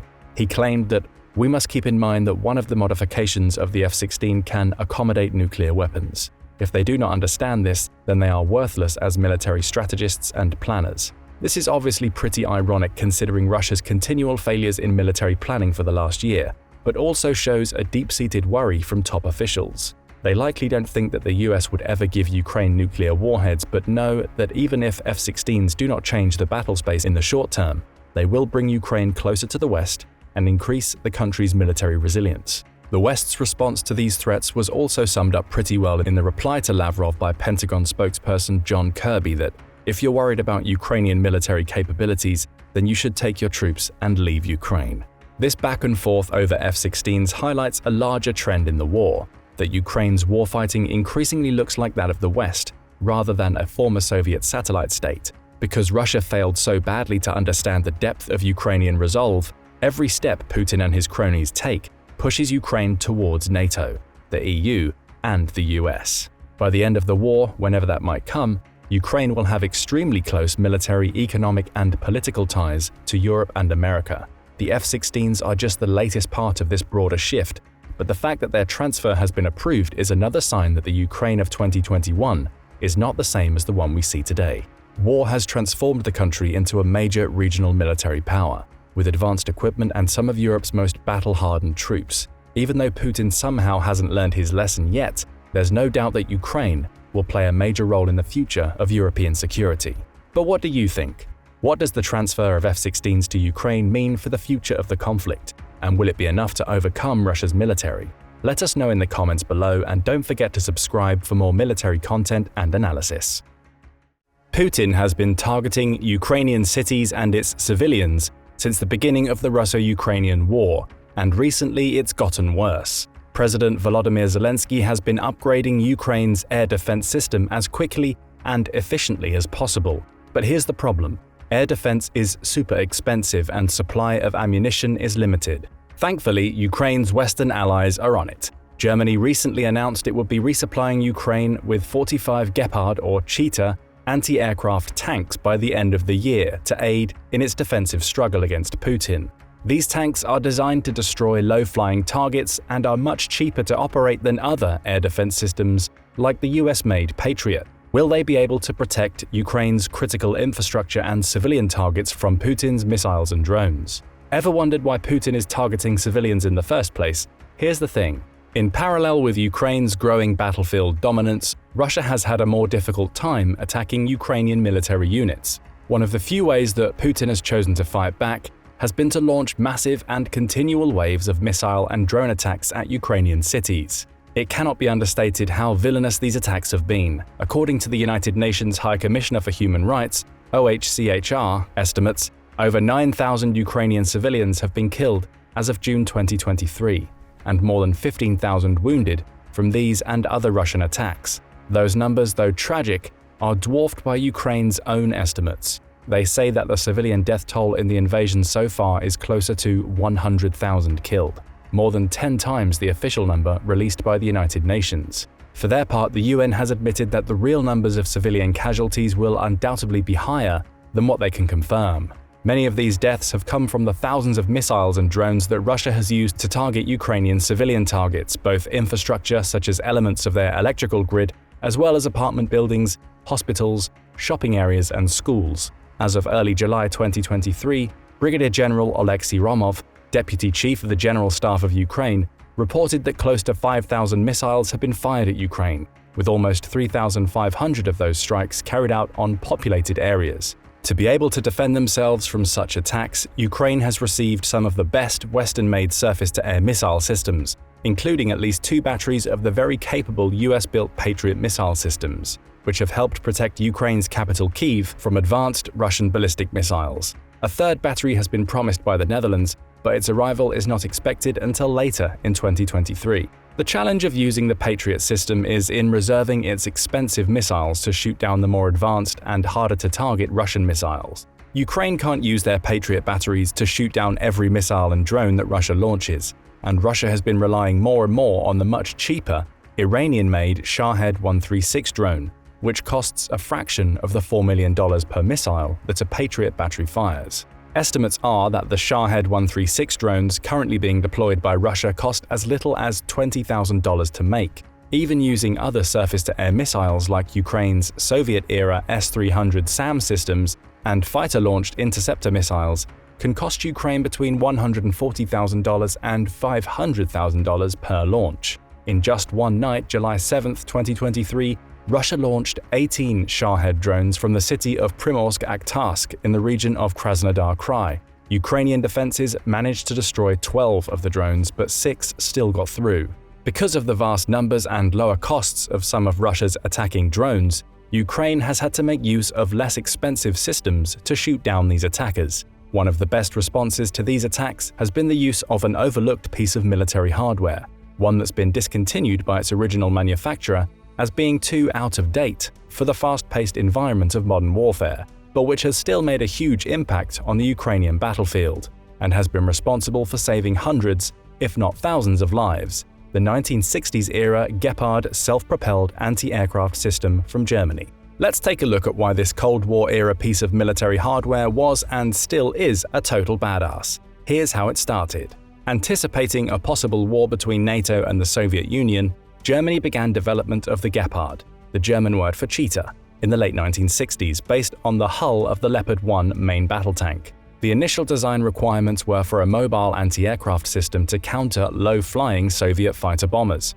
drones hadn't even been anticipated back then, but fleets of Soviet ground attack aircraft were definitely considered a threat. Between the beginning of production in 1973 and the late 1980s, when the Gepard was discontinued in favor of more advanced designs, Germany built 420 hulls and about 430 turrets. The Gepard is equipped with a pair of quick-firing Oerlikon 35mm cannons, which can each fire 550 rounds per minute. Putting a stream of lead like this into the sky has been an effective way of countering the Shahed drones, and their lower overall cost per system, compared to other more expensive SAM systems like the Patriot or S-300, means Ukraine can deploy more and more of them over a wider area of the country, providing air defenses to smaller cities like the recently struck Lviv. One of the reasons the Gepard can defeat these drones is because of their integrated radar systems, which have a reported range of more than 10 miles. Designed to track Soviet-era fighters and bombers, they work even better against the more sluggish Iranian drones. The Gepard can fire a variety of ammunition, including armor-piercing discarding Sabot tracer rounds, high-explosive incendiary tracer rounds, and advanced hit efficiency and destruction rounds. Depending on the ammunition they're firing, Gepard cannons can hit targets more than 3.5 miles away. Ukraine began using the first Gepards around August of 2022. They were first reported officially on the Ukrainian Weapons Tracker Twitter account on August 25th, though they may have been in the country earlier and just not officially acknowledged before then. As of June 2023, Germany has sent at least 34 Gepards to Ukraine and has agreed to send another 15 more in the coming weeks. Germany has promised a further 30 Gepards will be delivered before the end of the year. In addition, other countries that have bought Gepards in the past from Germany are in talks to send more of the systems, including Jordan, which operates around 40 Gepards. As soon as the Gepards were in country, they were rushed to the front lines almost immediately and proved effective at downing low-flying Russian cruise missiles and drones. They have been particularly effective against the Shahed 131 and 136 drones that Russia has been using against Ukraine's civilian population and their energy infrastructure. Because of the relative simplicity of the system, Ukrainian crews have been able to successfully operate the Gepard after only 2 months of training, compared to the German standard of 18 months. One crew around Odessa reportedly downed 10 Shahed drones and 2 cruise missiles in a single day. Inexpensive and simple to operate anti-aircraft systems like the Gepards bridge an important gap in Ukraine's air defenses, which includes long-range systems like the Soviet-era S-300 and Buk surface-to-air missile systems, as well as Western-made systems like NASAMS, a jointly produced mid-range air defense system made by the US firm Raytheon and Norway's Kongsberg Defense and Aerospace, along with the previously mentioned US-built Patriot batteries. Missiles fired by those systems are more advanced, but those advances come at a much higher price, and their construction takes much longer to build. These two constraints mean that the missiles used by these systems are relatively few in number. Those advanced missiles are also Ukraine's main defense against Russia's fast, high-flying fighters and bombers, and their high-tech Caliber cruise missile. Ukrainian forces can't afford to use them against every drone and cruise missile. Because Gepards are designed to destroy low-flying targets and the ammunition is much cheaper, they can engage the drones and missiles for which the more expensive systems aren't a good match. There's only one problem with Ukraine's use of the Gepards. The ammunition is made by the gun's manufacturer, the Swiss company Oerlikon, but Switzerland, attempting to maintain its neutrality, has so far been reluctant to allow ammunition to be sold to Ukraine. As of May 2023, the Swiss were still blocking a proposed sale of Gepard ammunition by Germany to Ukraine. As the producer of that ammunition, Switzerland has the right to oversee any sales of that ammunition by countries that have bought it from them. But Norway, newly accepted into NATO, has indicated that it might be willing to send some of their ammunition to Ukraine, while Germany has indicated they might be able to create a new production line to create the ammunition inside their country, with Switzerland's permission, thus bypassing Switzerland's concerns about their neutrality. More recently, some cracks have begun to appear in Switzerland's icy freeze on supplying lethal aid to Ukraine. In early May 2023, the two houses of the Swiss parliament voted to amend the Military Materials Act to allow the transfer of military equipment to Ukraine in the future. This may allow not just the sale of Gepard ammunition, but the possible transfer of some of Switzerland's German-made Leopard 2 tanks as well. In the meantime, Ukraine's allies have been able to source ammunition from other countries. Germany has reportedly acquired ammunition from a Norwegian supplier, since Germany had itself only around 60,000 shells in the opening months of the invasion. The US has also found a new source of both the Gepards and its ammunition from the country of Jordan. The US paid an intermediary, Global Military Products Incorporated of Tampa, Florida, to purchase some of Jordan's Gepards, which may have originally come from the Netherlands. These behind-the-scenes wheeling and dealing should keep Ukraine well supplied with both the systems and the ammo needed to operate them, at least until either Switzerland relents and allows the sale of the ammo to proceed, or when a new manufacturing plant for the ammunition is established outside of Switzerland's borders. Ukrainian data shows that in May 2023, Russia attacked Ukraine with a record monthly total of more than 300 drones, nearly all of them Iranian Shahed-type drones. But by the end of July, that number may be eclipsed, as Russia is ramping up its use of the low-cost attack weapon. On June 2nd, Ukraine managed to shoot down 36 Russian missiles and drones in and around the capital of Kyiv overnight, with 2 people injured by falling debris from the intercepted weapons. To counter this growing threat, Ukraine is working on more technologically advanced methods to stop them, from jamming their targeting systems to intercepting them with defending drones. To provide an idea of how quickly Ukraine is reacting to the drone threat, there were 7 companies able to sell drones to the country's military soon after Russia's invasion began. By July of 2023, that number had risen to 40, and by the end of 2023, the number of Ukrainian companies able to produce military drones, both offensive and defensive, will reach 50. But as promising as these new efforts are, a reliable version of their products may be months or years away. For right now, one of the best options Ukraine has available to it is the Gepard. It's already a low-cost platform. It's been a proven drone defeater, and it's available in good numbers right now. The more Gepards Ukraine can purchase or have donated to them from other countries, the better off their cities and their people will be. So what do you think? Will the Gepards be able to protect from Putin's drones until Ukraine builds up its counteroffensive? Let us know in the comments, and don't forget to subscribe for more military analysis from military experts.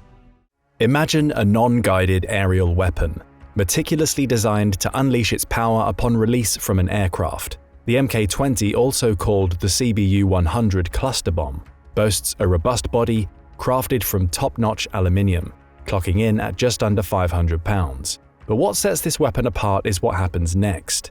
Once airborne, the container housing 247 heat submunitions known as Mk-118 dramatically opens, causing them to rain down on a designated target zone with devastating force. Putin, are you scared yet? Well, you should be. Ukraine just asked the US for a bunch of these babies, and its request has been generously granted. This, however, has been the subject of some controversy. But why? How is Ukraine using this weapon, and what could it mean for the war going forward? Let's find out. On Friday, July 7, 2023, the United States declared that it would be supplying Ukraine with cluster bombs, in a decision that President Joe Biden said had been a very difficult one to make. The move was controversial even among America's closest allies. The United Kingdom, Canada, and New Zealand, partners with the United States in the Five Eyes intelligence alliance, all said they were opposed to the move. Spain, a NATO ally, also declared its opposition. The United Nations Human Rights Office also opposed the measure and urged both sides in the war to stop the use of cluster bombs without delay. As mentioned, cluster bombs are dropped from a plane or delivered from an artillery shell, rocket, or missile. The weapon begins as a single container. This container then breaks apart and releases many small bomblets indiscriminately over a wide area. Over 120 countries have banned the use of these weapons because of this indiscriminate nature, fearing the risks that they pose to civilians. The individual cluster bomblets that get released from the initial container also have a high rate of failure. Many of them are duds. These duds can then linger on the ground for decades and accidentally go off when somebody interacts with them. Cluster bombs therefore pose some of the same problems to civilians that landmines do. For example, the United States dropped 260 million cluster munitions in Laos as part of its operations in the Vietnam War. Over 60 years later, large tracts of land in Laos remain uninhabited because of unexploded cluster bomblets in the area. The United States and Russia are not parties to the Convention on Cluster Munitions. This treaty, which went into effect on August 1, 2010, bans the countries that adhere to it from using, acquiring, developing, stockpiling, and transferring cluster munitions. Countries involved in the convention are even prohibited from assisting other countries from interacting with cluster bombs in any way. They cannot help them manufacture their own cluster weapons, for example. Ukraine is not a signatory to the Convention on Cluster Munitions either, and in April 2023 at the Munich Security Conference, it requested the United States to deliver these weapons, which it has long desired. However, this desire could harm its international image, which up until this point was almost unanimously positive. Amnesty International and other human rights groups condemned the White House's decision to provide the Ukrainian military with cluster bombs, warning of the threat these weapons could pose to civilians during and after the war. United States National Secretary Advisor Jake Sullivan countered the controversy by declaring that the cluster bombs the United States would be sending to Ukraine failed at far less frequent rates than the versions that the Russians had already been using in the war. The United States has a domestic law on the books that bans the production, use, or transfer of cluster bombs which have a failure rate greater than 1%. Sullivan said that American cluster munitions in question fail at less than 2.5%, compared to Russian bombs that have dud rates between 30 and 40%. Nevertheless, by admitting this, he also tacitly admitted that the Biden administration was disregarding the law. Russia's defense and foreign ministry were publicly unfazed by the announcement. They instead dismissed it as an act of desperation. In accepting delivery of the cluster bombs, Ukraine promised that it would not use them on Russian territory. There were other conditions too, which we'll get into in a moment. For Ukraine, a feeling of necessity surrounds the use of cluster bombs.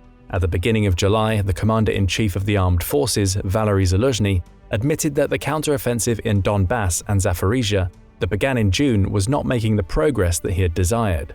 He blamed the slow pace of the operations on a lack of adequate firepower, especially artillery and air support. General Zaluzhny particularly complained about the lack of adequate fighter jets to provide air support, saying that the Western planes he wanted were a generation more advanced than the planes available to him.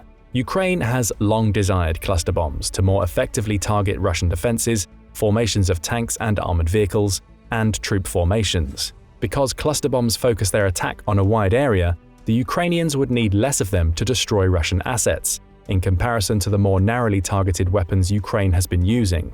Ammunition expenditures would decrease and accuracy would become less important. Given Ukraine's shortage of the artillery shells it desperately needs if its counteroffensive is to make the headway it wants, the delivery of American cluster bombs is a welcome one for Kyiv. A British general, Sir Richard Shirreff, NATO's former Deputy Supreme Allied Commander in Europe, mentioned that the decision had utility. Arming the Ukrainians with cluster bombs, he said, would make it easier for them to break through Russian lines. He blamed the West for failing to provide adequate firepower early enough, therefore making the use of cluster bombs necessary now. The cluster weapon in question is the dual-purposed improved conventional munition, DPICM.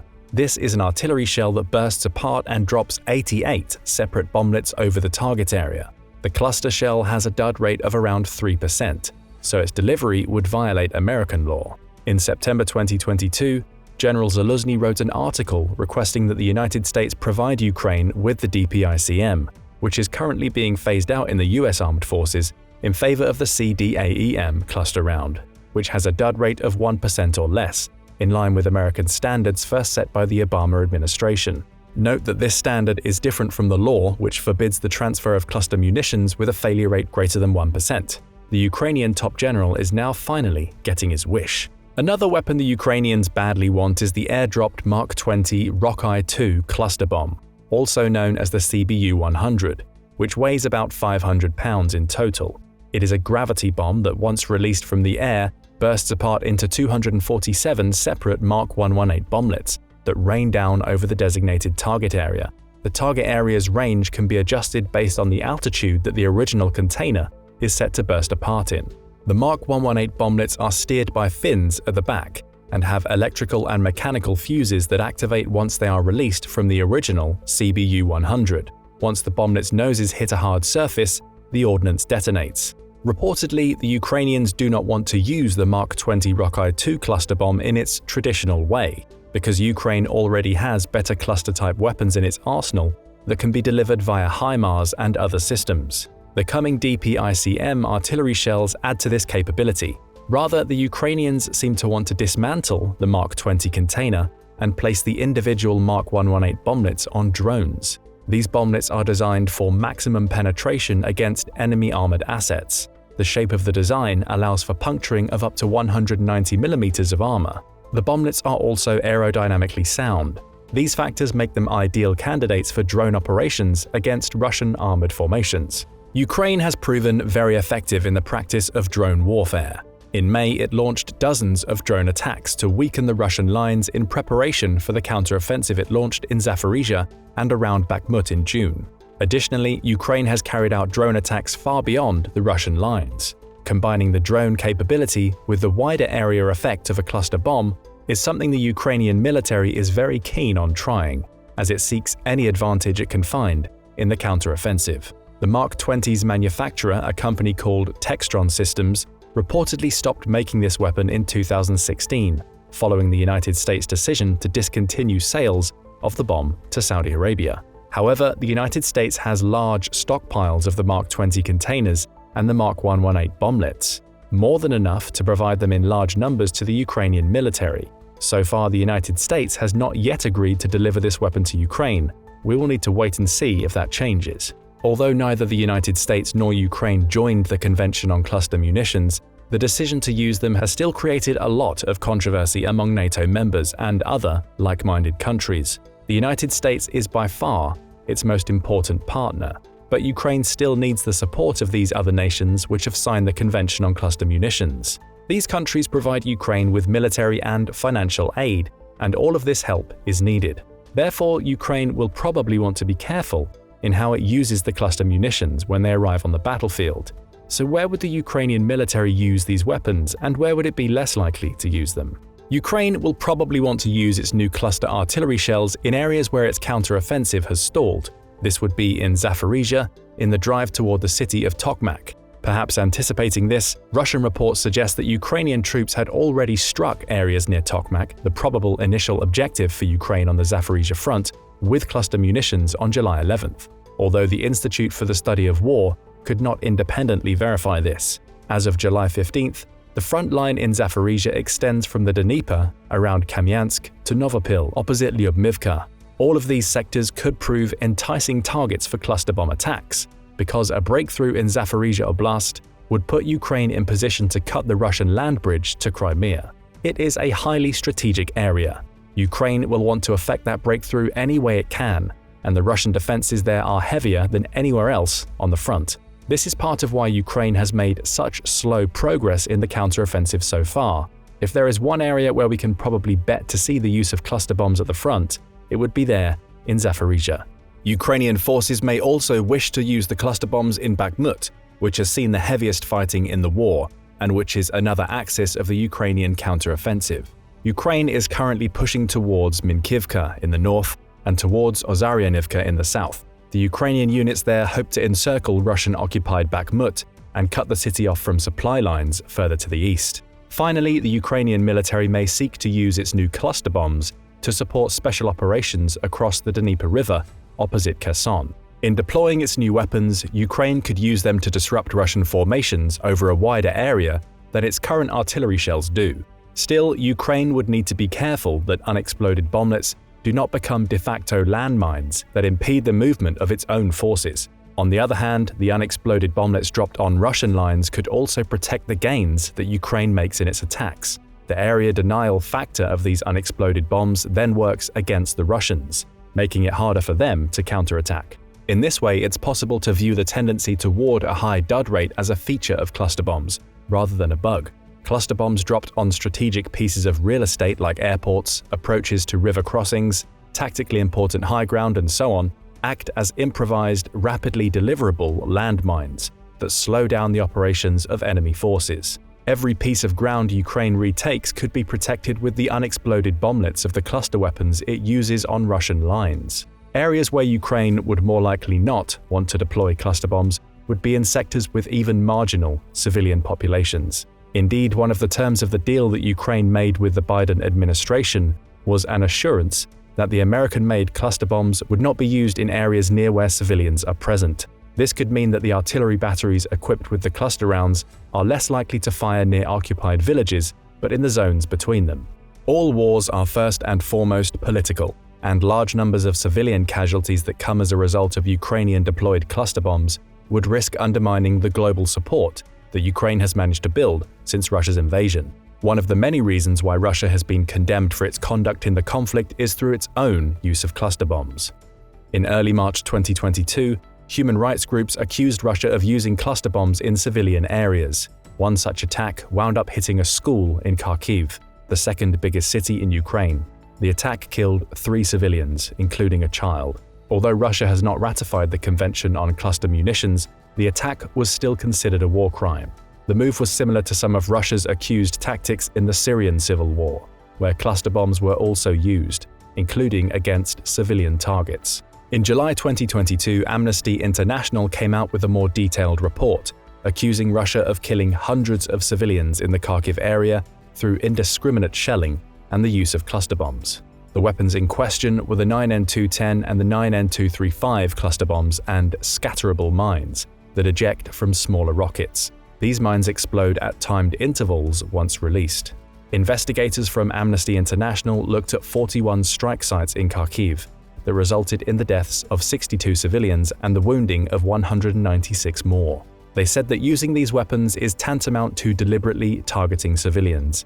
This is a violation of international humanitarian law, despite Russia's not being a party to the Convention on Cluster Munitions. Russia's use of cluster bombs in Ukraine goes much further than the strikes in Kharkiv. Regions all over Ukraine have been targeted with these weapons. Russia has never denied using cluster bombs, and has been rather keen to point out NATO's use of its own cluster bombs in the Balkans in 1999. Russia has been a fierce critic of the Convention on Cluster Munitions, saying that these munitions are legitimate weapons which have not been banned by international humanitarian law and play a significant role in the defense interests of Russia. It is in incidents such as these that Ukraine's desire for cluster bombs becomes more understandable. If Russia has already used cluster bombs, Ukraine naturally would see no problem with retaliating in a similar way. Despite the history of Russian cluster bomb use, Sergei Shoigu, Russia's Minister of Defense, threatened escalation, saying that Russia would use similar weapons if American cluster bombs wound up being used in the war. Ukraine, for its part, had also used cluster bombs prior to the Biden administration's decision to deliver more of them to the conflict. As early as 2014, Ukraine was using the Soviet-era cluster bombs it had inherited in the Donbas region against pro-Russian separatist forces, although Ukraine denied that it was doing so back then. The new American-made cluster bombs should be a much better performing round than Ukraine's previous stockpiles. General Zaluzny had been very keen on getting his hands on the DPICM. In his September 2022 interview, he stated that it is a much more effective round than the high-explosive artillery shells the United States had been delivering to Ukraine. Unlike cluster ammunition, high-explosive shells hit a single point and explode. Although these impacts create shockwaves and thousands of high-speed shell fragments, the area of effect is much smaller than a cluster bomb. Although the United States has granted Ukraine DPICM artillery rounds, it has not yet granted the Mark 20 Rockeye 2 or the Mark 118 bomblets that it drops. We will need to see if that changes. The Biden administration is probably hoping that it will not need to provide these weapons and risk further alienating international allies and partners. If the DPICM artillery rounds make enough of a difference in the counteroffensive, then there is less of a need to send more cluster bombs to Ukraine and contaminate the country with the duds. That is an important consideration for Ukraine's prospects both during and after the war. Although examples of Russian cluster bomb use in the current conflict abound, the Ukrainians will need to take heed of the example Russia has set. The first delivery of American cluster bombs to Ukraine was confirmed by the Pentagon on July 13th. We must now wait and see how Ukraine exactly will use them on the battlefield and where it will do so. The answers will come shortly. Ukraine's new cluster bombs should prove more effective than the Soviet-era munitions it had been using. But more than any other weapon granted to Ukraine so far in the war, this type of munition divides Western opinion. Since securing Western support for the duration of its war with Russia remains the most important item on the strategic agenda for Ukraine, it will need to be more careful with how it uses cluster bombs than any other weapon in its arsenal. If it uses them in a reckless or less than discriminate way, it will risk undermining the Western support so vital for its war effort. The negative response of so many NATO allies to the news of the Biden administration's decision will undoubtedly provoke caution in the Ukrainian High Command about how these weapons should be deployed. But what do you think? Is it a good idea to give Ukraine cluster bombs? Where would the Ukrainians use them in their offensive operations and how? Do you think they could change the course of the war? Let us know in the comments, and don't forget to hit that like button and subscribe for more military analysis from military experts. At this point, we're pretty sure that Putin is sticking his head into a paper bag in panic and trying not to hyperventilate on a daily basis. While he has several reasons for doing this, losing thousands of tanks on the battlefield in Ukraine, the ongoing NATO expansion, coup attempts, and more, there's another looming threat that he can't seem to escape. Ukraine is equipped with US weapons, and Russia can't seem to stop them. But why? Is Putin really that incompetent? What are these weapons, and how come Putin can't fight them off? Since Russia's invasion of Ukraine began more than a year ago, the United States has committed more than $45 billion worth of aid to help the country defend its sovereignty. Much of this has taken the form of high-tech, lethal military equipment. The assistance has proven to be critical for Ukraine's battlefield success and a nightmare for Putin and his top military planners. Now, 19 months into the conflict, it could make all the difference in Ukraine's slowly growing counteroffensive. So let's take a look at what equipment the US has sent so far. What else might it be planning to send, and why Russian troops seem to be so helpless against US-exported firepower?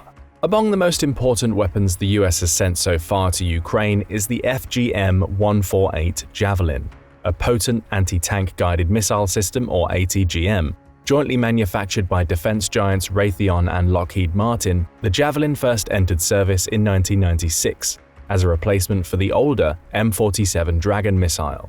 It has also proven to be one of the most effective pieces of US military aid. Ukraine has received more than 7,000 Javelins since the start of the invasion, and has put them to remarkable use. Each Javelin system consists of two parts: the launch tube assembly and the reusable command launch unit, or CLU. The CLU works as the brains of the Javelin, and features 4 times magnification as well as night vision and thermal sights. This allows for independent target verification, meaning small, independent squads can use Javelins effectively. Before firing, a 12 times magnification setting allows users to zoom in on a target for identification.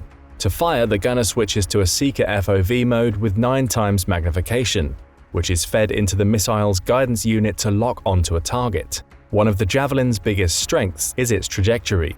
It features 2 modes, direct fire and top attack. In top attack mode, its missiles travel in a high arc, in order to strike the less armored section of a tank at the top of its turret. Its automatic infrared guidance and fire-and-forget design also allows the user to seek cover immediately after launch and avoid retaliatory strikes. Javelins can also penetrate even the toughest tank armor, as they are fitted with powerful 19-pound tandem warheads. A primary charge penetrates the thick composite armor, while a secondary charge follows and detonates inside the tank. However, these features also make Javelins expensive, at about $200,000 per unit and $78,000 per replacement missile. Money aside, Javelins have become a staple of Ukraine's defense throughout the war so far, even being turned into an inspirational internet meme termed Saint Javelin by Ukrainian-Canadian journalist Christian Boris. Even as the invasion shifted into its current brutal back and forth of artillery barrages trench warfare, the Javelin has continued to prove invaluable to Ukrainian forces. Countless videos like this one shared by Yahoo News have shown unsuspecting Russian troops and tank columns rolling into ambushes by Javelin-wielding Ukrainians. As the Javelins are fired, tanks and other armored vehicles can be seen exploding and catching fire. One tank was able to fire before it was struck and immobilized, billowing smoke. At one point in the video, 3 desperate Russian soldiers can be seen jumping out of a burning vehicle and running away from it. Scenes like this show why the Javelin is among the most effective tools the US has given Ukraine to beat back Russia. But their usefulness has a lot to do with the issues in Russian combat doctrine. Russian tank tactics, which have not evolved much since the 1990s, involve operating tank columns on their own, without the aid of close infantry support. Usually in modern combined arms warfare, infantry units support tanks by keeping hunter-killer teams away, while putting down covering fire and stopping columns from rolling into ambushes. But because Russia operates its armor independently, Ukrainian troops have been able to use Javelins and other ATGMs to wreak havoc on unsuspecting tanks. The next crucial US weapon which has been utilized in Ukraine are several varieties of kamikaze drones. These have become a serious thorn in Putin's side, giving him a small taste of his own medicine. First is the Switchblade. The drone's name comes from the way the spring-loaded wings are folded up inside a tube and flipped out once released. Designed and manufactured by California defense company AbramsX Aerospace, Switchblade drones are light and small enough to fit in a backpack. Launched from a portable 2-foot tube, each drone flies to the target area and can loiter, waiting for its target for up to an hour. Once the target approaches, an operator instructs the drone to dive toward enemy personnel and detonate a small grenade-like charge, releasing a shotgun spray of shrapnel in a specific direction. Its loitering nature means that unlike most other weapons, the Switchblade can wave off or abort a mission if the situation changes after launch, allowing it to engage a secondary target or destroy itself without inflicting casualties or damage to property. Its small size and extended operation time also make it great for destroying entrenched infantry, or even lightly armored vehicles like trucks. Videos like this one, shared on Twitter by open-source analyst AbramsX, show Ukrainian operators launching Switchblades from city streets before retreating to hidden positions to help guide them. While there are no definitive numbers on targets eliminated with Switchblade drones, it seems likely that they have accounted for hundreds of Russian casualties and equipment losses. There are also two varieties of the drone, the 300 and 600 models. The Switchblade 300 was widely used by US troops in Afghanistan against the Taliban, but considered less than ideal for the higher intensity warfare in Ukraine. Most of those given to Ukraine appear to be the 600 model, which is much larger and heavier, but has a longer flight time and larger payload, making it ideal for taking out heavy armor or fortified positions. But US military aid extended beyond the Switchblade as well. The Pentagon has also given Ukrainian forces a number of Phoenix Ghost drones. These were also developed by AbramsX under the US military's Big Safari weapons program, meant to rapidly acquire and deploy weapons to meet unexpected threats without relying on new research and development. The US has supplied over 1,000 of these killer drones so far, which have proven to be similarly lethal in the hands of Ukrainian operators. While even the larger Switchblades are limited to an hour of loitering, the Phoenix Ghost can hover over an area for up to 6 hours at a time, making it a much deadlier surprise weapon. It can also conduct both day and nighttime surveillance, thanks to its advanced infrared sensors, but like the Switchblade, once a target has been detected and identified, the drone dives downwards and explodes on impact. The primary downside of the Phoenix Ghost drone appears to be its reduced speed, which appears in videos to be roughly half that of the Switchblade 600. Even so, Alexei Arestovich, advisor to the Ukrainian president's office, told reporters last year that 580 of such units equals about 350 destroyed targets in the close rear, indicating a roughly 60% success rate. It's unclear how much this has changed, but it seems likely that US-supplied loitering munitions continue to play a big role in Ukraine's ability to strike behind Russian lines. The latest US aid package to Ukraine from July 2023, containing over $1.3 billion of equipment, also reportedly contains hundreds of new Switchblades and Phoenix Ghosts. This is especially important since Kyiv acknowledged in May that its forces are losing about 10,000 drones per month during both intelligence gathering and strike activities. Similarly, military experts have said the relatively large losses of troops and slow advance of Ukrainians' recently launched counteroffensive are due primarily to the dense landmines Russian troops have laid in anticipation.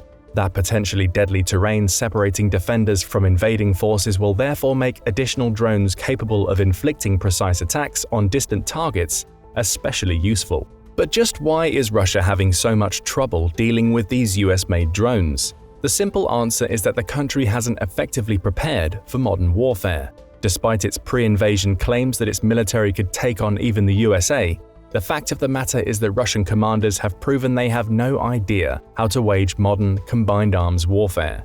By keeping different elements of their forces isolated and working individually, rather than in coordination, everything from Russian armor to supply lines to infantry troops are far more vulnerable than they should be. There's also the small problem that intelligence gathering among different elements of the Russian military is essentially non-existent. Because different Russian officials are constantly out to get each other and competing for power and influence, they have a strong incentive to let each other's forces take most of the losses, to try and preserve their own power. Obviously, this doesn't work very well when you're facing a determined and increasingly well-armed enemy like Ukraine. The astronomical Russian casualties after a year and a half of fighting are proof enough that Western smart munitions like the Switchblade and Phoenix Ghost are more than Putin's commanders can handle. The less obvious answer is that while Russia is especially unprepared, very few militaries today are prepared to effectively counter the threat of loitering aerial munitions. Just about any force on the planet, including the US itself, would be hard-pressed to defend against repeated strikes by kamikaze drones. There's simply no way to provide infantry troops with effective protection from them, especially as anti-aircraft guns can almost never hit every drone launched. The best way to defend against something like the Switchblade or Phoenix Ghost are electronic countermeasures, such as EMP pulses, which can knock out the signal of overhead drones. Even so, Russia simply does not have the capabilities to stop their strikes, making these some of the most effective weapons supplied to Ukraine so far. Another critical piece of military hardware that Russia has struggled against is the Stinger missile system. At the start of the war, large numbers of Russian aircraft were operating over Ukraine's airspace, leading to predictions that they would soon establish air superiority. But this wasn't on the cards either. And one main reason is the FIM-92 Stinger missile and its counterparts from around the world given to Ukraine. First entering service in 1981, the Stinger is a man-portable air defense system, or MANPADS, developed by defense giant Raytheon. Russia first encountered these deadly platforms all the way back in 1985, during its invasion of Afghanistan. Back then, the US supplied the Afghan Mujahideen fighters with Stingers, which they put to remarkable use for the next few years. The Stinger hasn't changed much since then. It can engage a target from nearly 2.5 miles away, making it perfect for taking out low-flying aircraft and helicopters. The Stinger's missile is 5 feet long and 2.8 inches in diameter. The missile itself weighs 22 pounds, while the missile with its launch tube and integral sight fitted with a gripstock and identification friend or foe (IFF) antenna weighs approximately 34 pounds. The Stinger uses a smart seeker head able to differentiate between an enemy's exhaust plume and engines, helping it home in on even rapidly moving targets. The warhead itself is roughly 2.3 pounds of HTA-3 explosive, a deadly mix of HMX, TNT, and aluminium powder. This does not make the Stinger any less effective, however, since its targeting system allows it to strike the vulnerable engines of enemy aircraft. To fire the missile, a BCU, battery coolant unit, is inserted into the gripstock. This device consists of a supply of high-pressure argon gas, which is injected into the seeker to cryogenically cool it to operating temperature, and a thermal battery which provides power for target acquisition. A single BCU provides power and coolant for roughly 45 seconds, after which another must be inserted if the missile has not been fired. Guidance to the target is initially achieved through proportional navigation, but once in flight, switches to another mode, which is what allows the missile to avoid exhaust plumes. The answer to why the Stingers have been so effective against Russia this time around again has a lot to do with terrible military doctrine and planning. Russia has long struggled to integrate its use of air power with ground campaigns, something which Ukrainians have been exploiting for more than a year. Because Russia conducted its air sorties independently of ground advances, Ukraine was able to shoot down huge numbers of its low-flying vehicles with Stingers and other MANPAD systems. This was also not helped by Russia's basic lack of precision targeting. Most of its aircraft, especially older models, lack the modern targeting pods found on Western jets, meaning they have to dip low to have any hope of precise strikes on enemy positions. This leaves them extremely vulnerable to surface-to-air missiles like the Stinger, especially when they cannot detect where the missiles are coming from. Next, no video about US weapons would be complete without mention of the HIMARS system. This powerful rocket artillery system is one of the crown jewels of US aid to Ukraine, and in recent months, report suggests they have become increasingly decisive in determining the direction of the war. HIMARS stands for High Mobility Artillery Rocket System, a variety of the MLRS rockets, which have been in use since the 1990s. The HIMARS are considered most effective for attacking stationary targets, such as infrastructure and troops in a concentrated area, but their extremely long range means that they can be used from far behind the front lines. As Ian Williams, Deputy Director of the Missile Defense Project at the Center for Strategic and International Studies, has noted, HIMARS is one of the world's most advanced rocket artillery systems. Its range is farther than anything the Ukrainians had, so when that was transferred, they got the ability to strike targets deeper behind the front lines and much more accurately. Other experts largely concur, and many have pointed out that without the use of HIMARS, Ukraine would not have been able to liberate nearly as much territory as it has. HIMARS rockets have been particularly effective in fighting Russia's offensive in Donbass by allowing Ukraine to attack Russian supply and ammunition depots. They were also crucial in forcing Russia to withdraw from Kherson.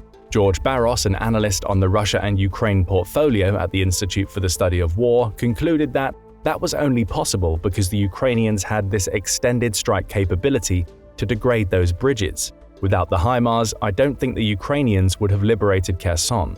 And while it's certainly powerful, the HIMARS does not have either the range or payload of its cousin, the M270 MLRS. But what it lacks in range and firepower, the HIMARS more than makes up for in maneuverability. Its concept came about at the end of the Cold War, when it became apparent that the US military would be fighting more low-intensity conflicts in multiple environments. This led the Pentagon to move away from clunky, traditional rocket artillery and towards systems with a lighter footprint. It's this speed and maneuverability which has made the HIMARS so important for Ukraine's war effort. Faced with Russia's overwhelming numbers, Ukraine needed a platform able to rapidly deliver a payload and depart before it could be targeted with enemy counter-battery fire or airstrikes. Traditional artillery would most likely have been blown to bits before it could be moved, have let them launch numerous strikes without substantial retaliation. And once a HIMARS is fired, it usually finds its target. Each of its 6 GLMRS rockets has a range of 57 miles and is armed with a high-precision warhead. This means it can fire from well outside the range of traditional artillery and still hit its targets within several meters of accuracy. This has enabled Ukraine to strike at highly entrenched Russian positions, targeting their weakest points. HIMARS rockets can also each be set to independent targets, or used for repeated strikes on the same area of a fortification. Since Ukraine received its HIMARS, it has used them to take out everything from ammunition depots to command and control centers, managing to slow Russian advances to a crawl. Yet despite devoting large amounts of air power to taking out the missiles, Russia has apparently failed to touch 90% of them, instead losing more and more aircraft to Stingers every time it's tried. Part of the reason for this is that in addition to utilizing the HIMARS mobility, Ukraine also created multiple dummies, consisting of a generic heavy-duty truck frame, painted green and made to look as though it's carrying missiles. Ukraine has also apparently gotten so good at using HIMARS that it has actually been able to take out stalled tank columns, despite the system's intended use against stationary targets. As of last month, the US has supplied 38 HIMARS to Ukraine, but soon it may need more. Former Ukrainian Marine and captured British fighter Aidan Aslin recently told Newsweek that Russia appears to be hoarding its battlefield resources further away, out of HIMARS range. This suggests that the country will soon need more weapons with even greater reach, such as ATACMS or British Storm Shadow missiles. But experts also say the real advantage of sending different long-range missiles lies not in their individual capabilities, but in the numbers. The more missiles Kyiv can get its hands on, the more chances they have to strike Russian targets, and the more damage they can do. All of this suggests that while the war shows no signs of stopping soon, Russia remains unable to deal with the superior firepower the US has provided Ukraine. It's not likely to get any better anytime soon either, as Russia continues to run out of resources and trained personnel. But what do you think? Will more US weapons ultimately be what ends the war? Let us know your thoughts in the comments below. And don't forget to subscribe for more military content and analysis.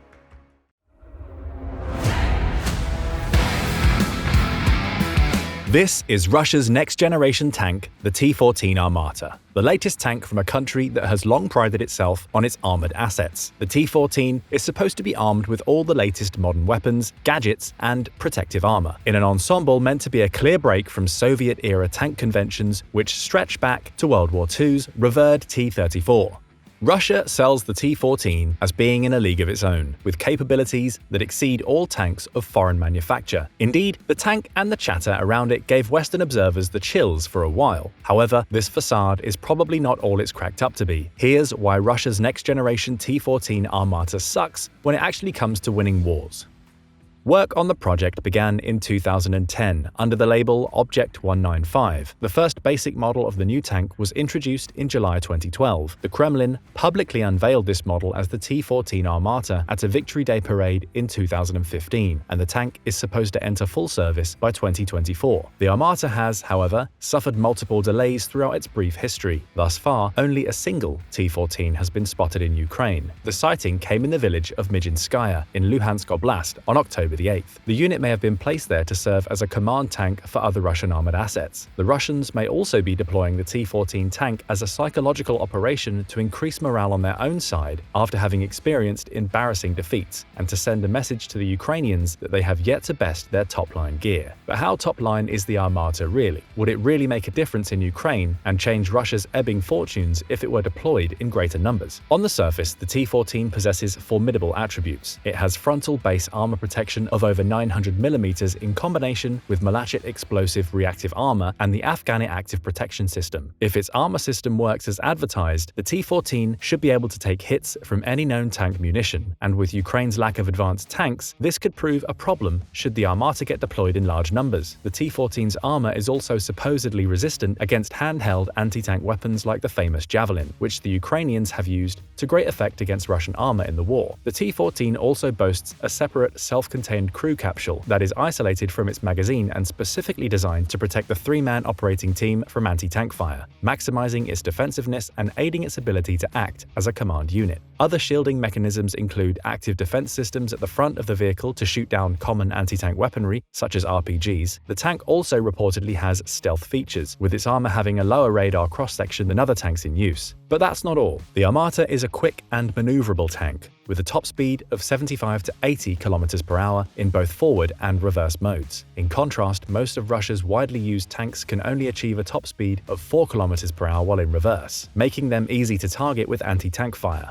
The T-14 has a remote-controlled turret that loads automatically with a 45-round magazine. The standard gun is a 125mm 2A82-1M smoothbore, but it can be upgraded to a 2A83 152mm gun. Either type can also fire laser-guided missiles. The T-14's secondary weapons include the Cord 12.7mm machine gun or PKTM 7.62mm machine gun. The Armata's engagement range exceeds any Western tank, as it can hit targets up to 12 kilometers away. Sounds incredible, right? Here's the thing though. All of these defensive and offensive features sound impressive, but Russia has proven that it isn't exactly a trustworthy source of information about its own capabilities. In reality, the T-14 has shown itself to be lacking so far, and not all is as it seems. The tank's problems stretch back to its debut, when one of them broke down and had to be towed away for repairs during a rehearsal for a military parade in Red Square in 2015, which would have been one of its first public showings. This proved only the first of many embarrassments. Often those shortcomings included not being able to pay for or manufacture the tank at scale. An impressive weapon means little if you cannot produce it in the numbers needed to shift the balance of power on the battlefield. That only one T-14 has been spotted in Ukraine after 9 months of war suggests a few problems for the Russians in actually using the tank. The T-14 has been plagued by numerous delays since its public debut in 2015. The Kremlin's initial plans to field 2,300 Armata tanks proved unaffordable, and Russia needed to settle for a much smaller total. The Russian armed forces expected the first batch of 9 in 2018, but the Kremlin moved the date back first to 2019 and then 2020. A 2020 report in The Diplomat stated that 132 Armatas would be delivered by 2022, but that has not happened either. It turns out that the company that manufactures the tank, Uralvagonzavod, also had its fair share of problems. The company is 87 billion rubles in debt and needed to cut the pay of its workforce by 21% between 2019 and 2020. These financial problems may be a reason why only 20 finished T-14s exist as of 2021. The Armata's frequent glitches and production delays came before the hefty sanctions the international community levied in retaliation for Russia's invasion of Ukraine. Such sanctions will make it even more difficult for Russia to obtain the materials it will need to manufacture the T-14's advanced electronics, among other systems. The T-14 may have all the high-tech features that Russia claims it has, but even if all of it was true and it all worked, it means little if the Russians cannot deploy them on the battlefield. The next-generation tank also means little if it's too expensive and becomes a white elephant, which may be the reason why Russia has been hesitant hesitant to use the T-14 in Ukraine until now. The Ukrainians have proven excellent tank killers and capturers in this war. The prospect of the T-14 falling into enemy hands must make the Kremlin take pause, and if you're too scared of losing a weapon system to deploy it, it's not exactly a useful tool. Indeed, because Russia has been unable or unwilling to produce the T-14 Armata at scale, it has instead used its resources to upgrade its older arsenal of tanks, such as the T-72, T-80, and T-90A. There are other problems for the T-14 tank as well, ones which go beyond cost, manufacturing, and delivery. One of the reasons for the delays includes continual glitches in the T-14's software. These glitches came partly because of sanctions that the West imposed on Russia following its annexation of Crimea in 2014. Particularly, a major weakness inherent in the Armata is that its much-vaunted protective crew capsule cannot revolve like the gun turret can. The engineering arrangement means that the tank relies on optical systems and electronics to deliver visual information to the crew. That is not exactly ideal when you can't get your software right, and even if it were to check out, how would the crew react to their electronics being taken out during a battle?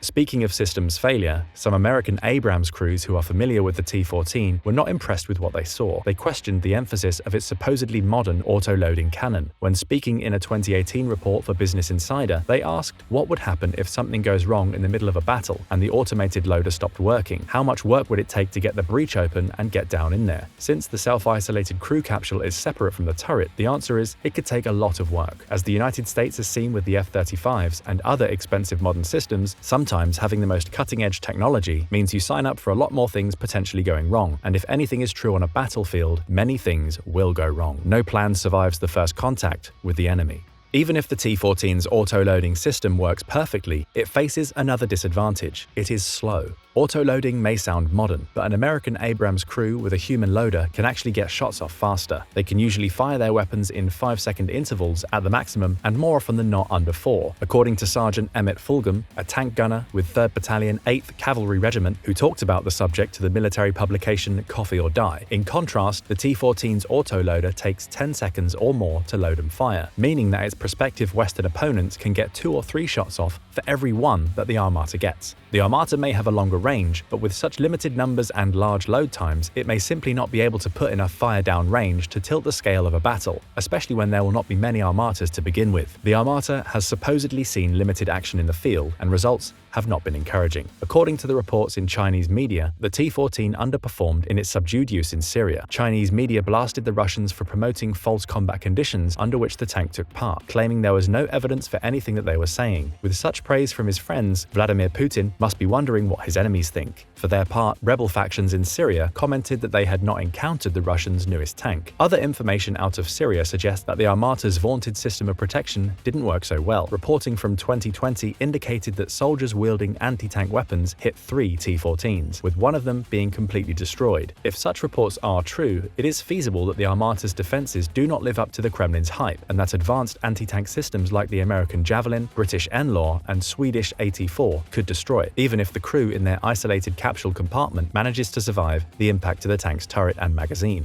Perhaps this is the reason that only one Armata has been definitively spotted in Ukraine. Another problem that the T-14 faces is that foreign countries, even ones Russia has long had arms deals with like China, India, and Middle Eastern nations, don't seem eager to buy it.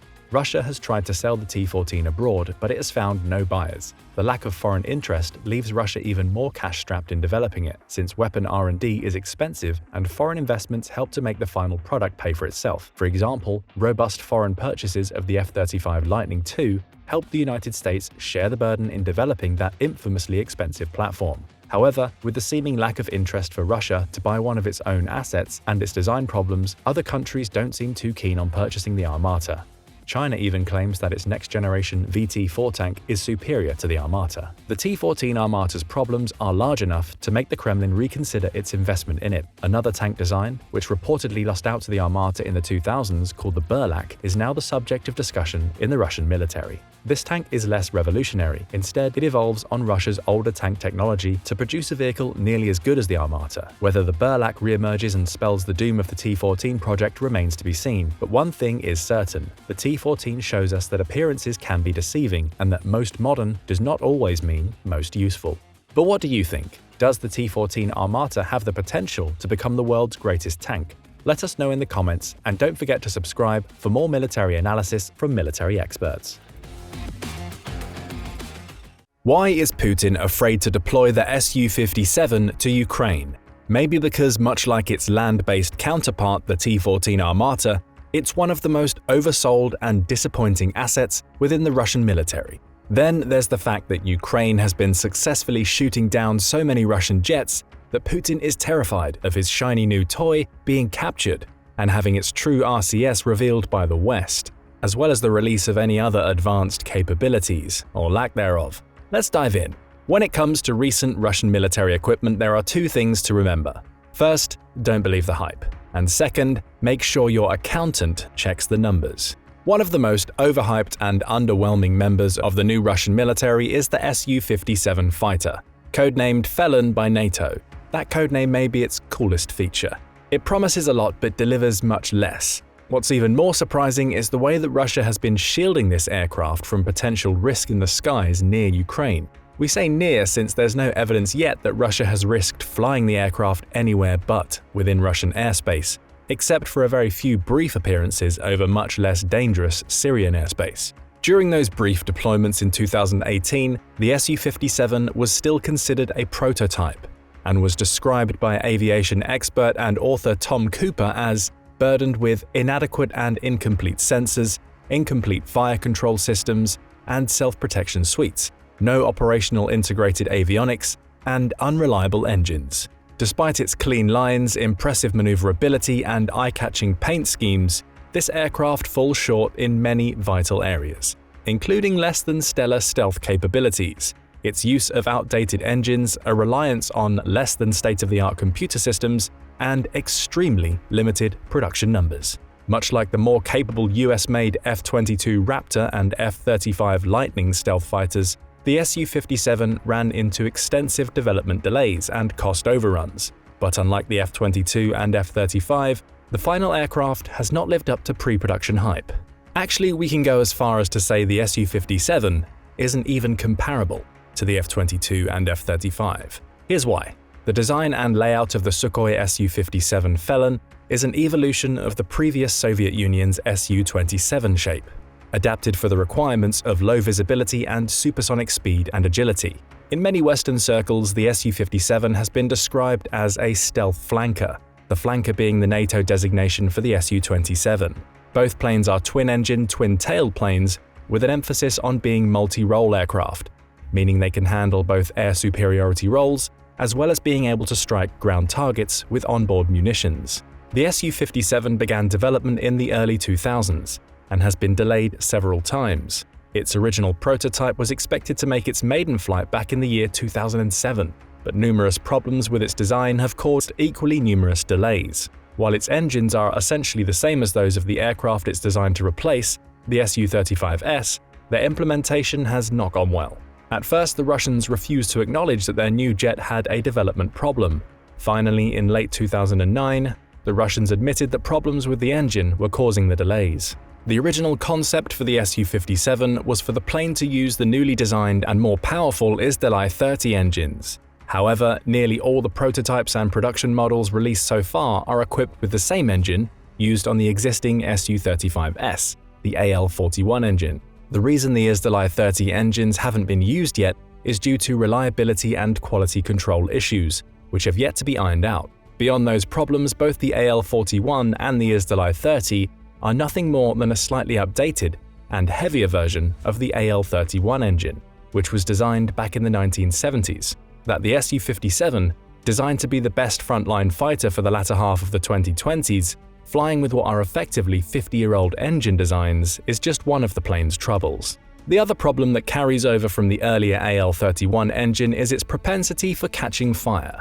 The Russian plane that sported the majority of these engines, the MiG-31, has a history of crashes due to engine fires, and the AL-41 used in the Su-57 seems to have inherited that engine fire gene. The very first serial production example, Su-57, crashed in 2019, due to what Russian state-run media outlet RIA Novosti said was a mishap occurred during an engine test, or a potential failure in the Su-57's engine control system. But Russian news agency TASS reported that it was a flight control system error. This possible engine fire followed one of the type's T-50 prototypes that was badly damaged due to an engine fire in 2014. These engine problems, along with unanticipated structural fatigue in the fuselage and wings, caused a redesign that included more carbon fiber material, a reinforced airframe, and an enhanced wingspan. These additions raised the overall weight of the Su-57 to more than 25 tons, which further reduced its performance on its older engine models and led to additional crashes during testing. These changes and additions delayed the expected first delivery model from 2015 all the way to 2020. The Su-57 was expected to be Russia's entry into what's known as a fifth-generation fighter.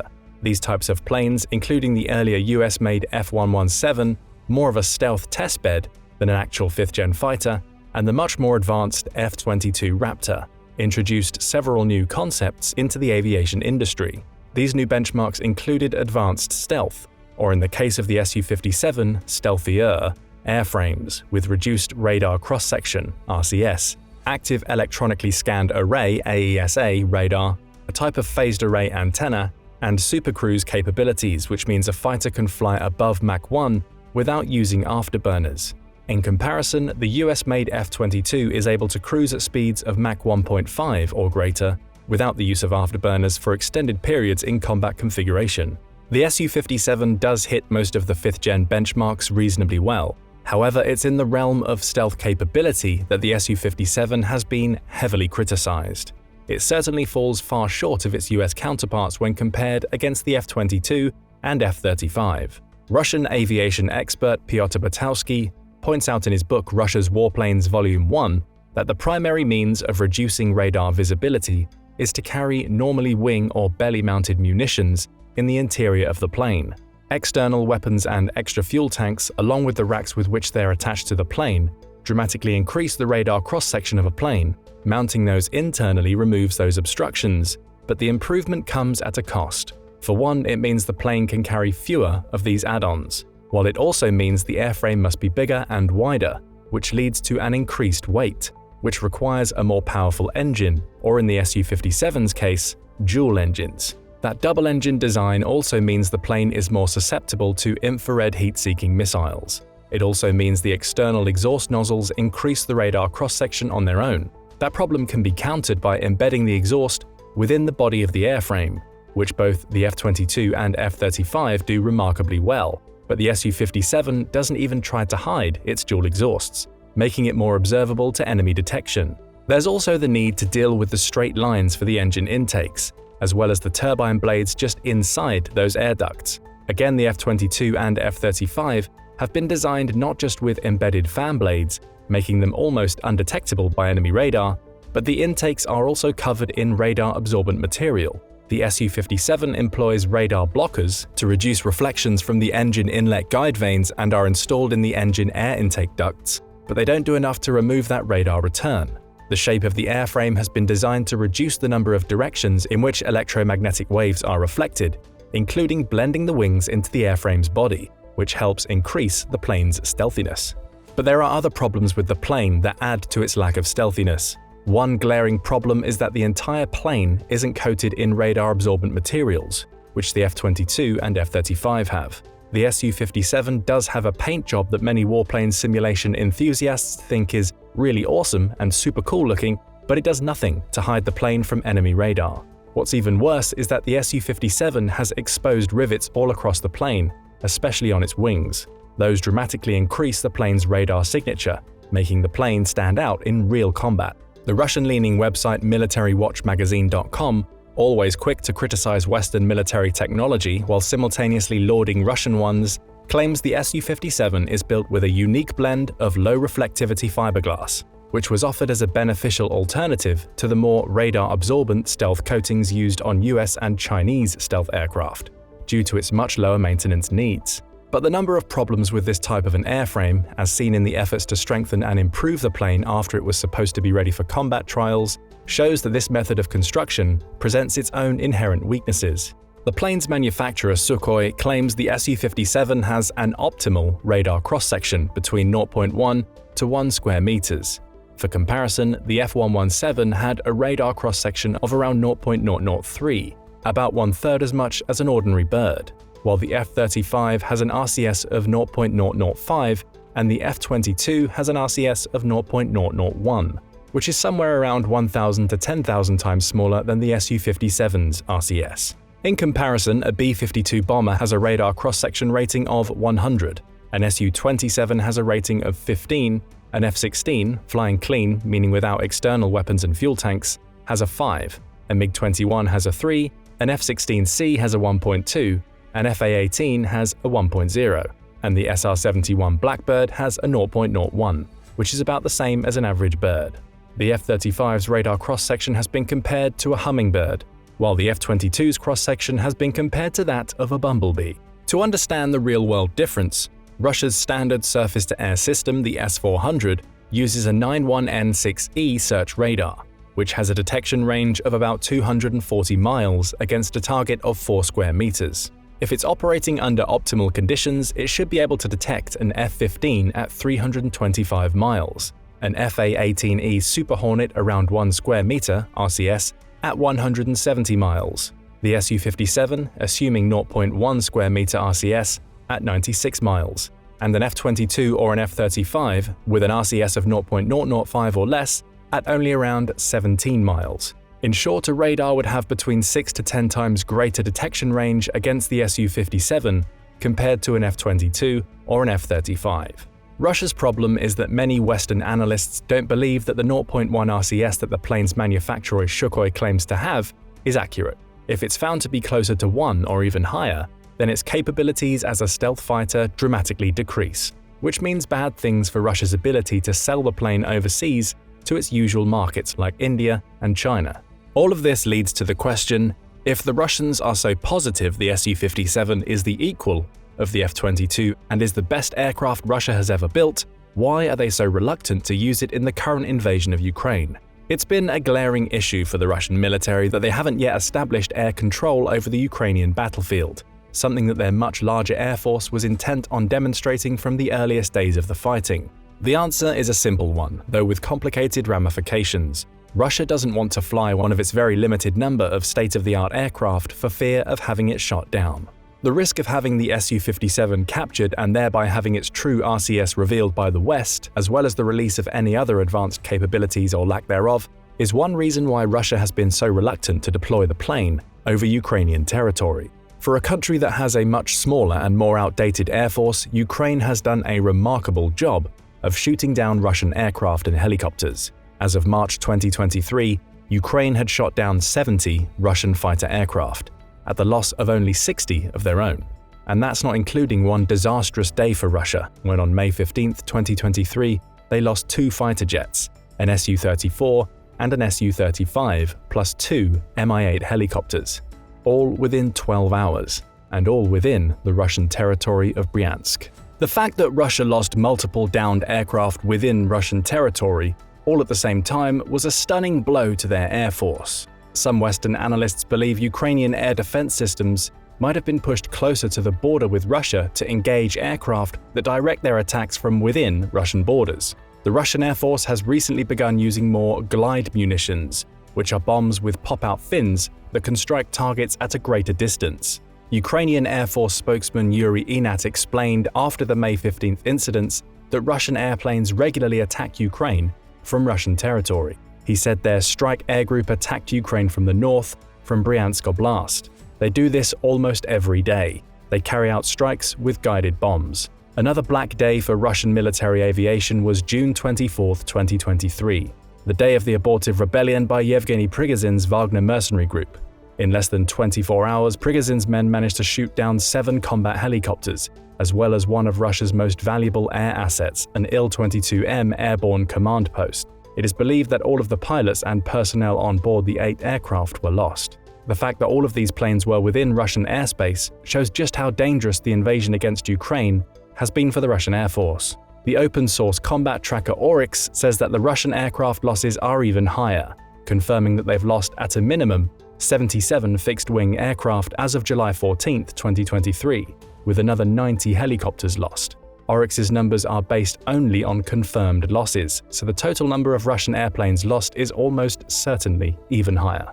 Another of the major problems with the Su-57 is that there just aren't very many of them available for the Russian Air Force. The West's best estimates are that Russia has only received somewhere between 5 and 15 of the aircraft. with most analysts suggesting Russia is currently flying a total of only 12 Felons. Even TASS, the Russian news agency, says a best-case scenario would see Russia possibly receiving as many as 76 Su-57s, but only by the end of 2028.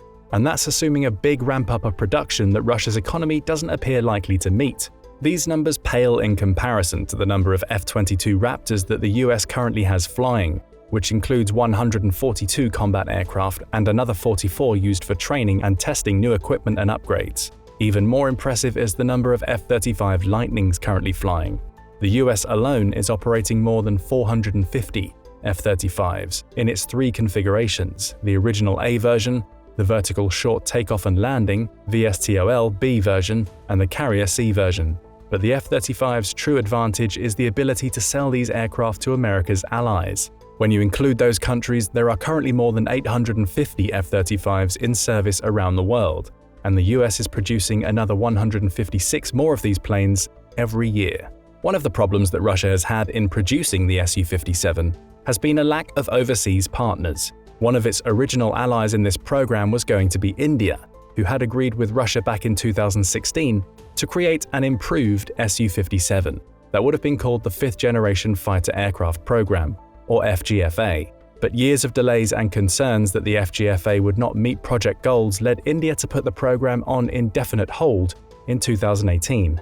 India complained that the base Su-57 was too expensive, poorly engineered, and powered by old and unreliable engines. The degree with which India was unhappy with the Su-57 is borne out by the fact that India willingly walked away from the project after already dropping $295 million into pre-development costs, money they'll never get back. With India's departure from the program, Russia lost the largest potential buyer of any future Su-57 aircraft, which meant that Russia will have to bear the cost of developing and producing the aircraft alone.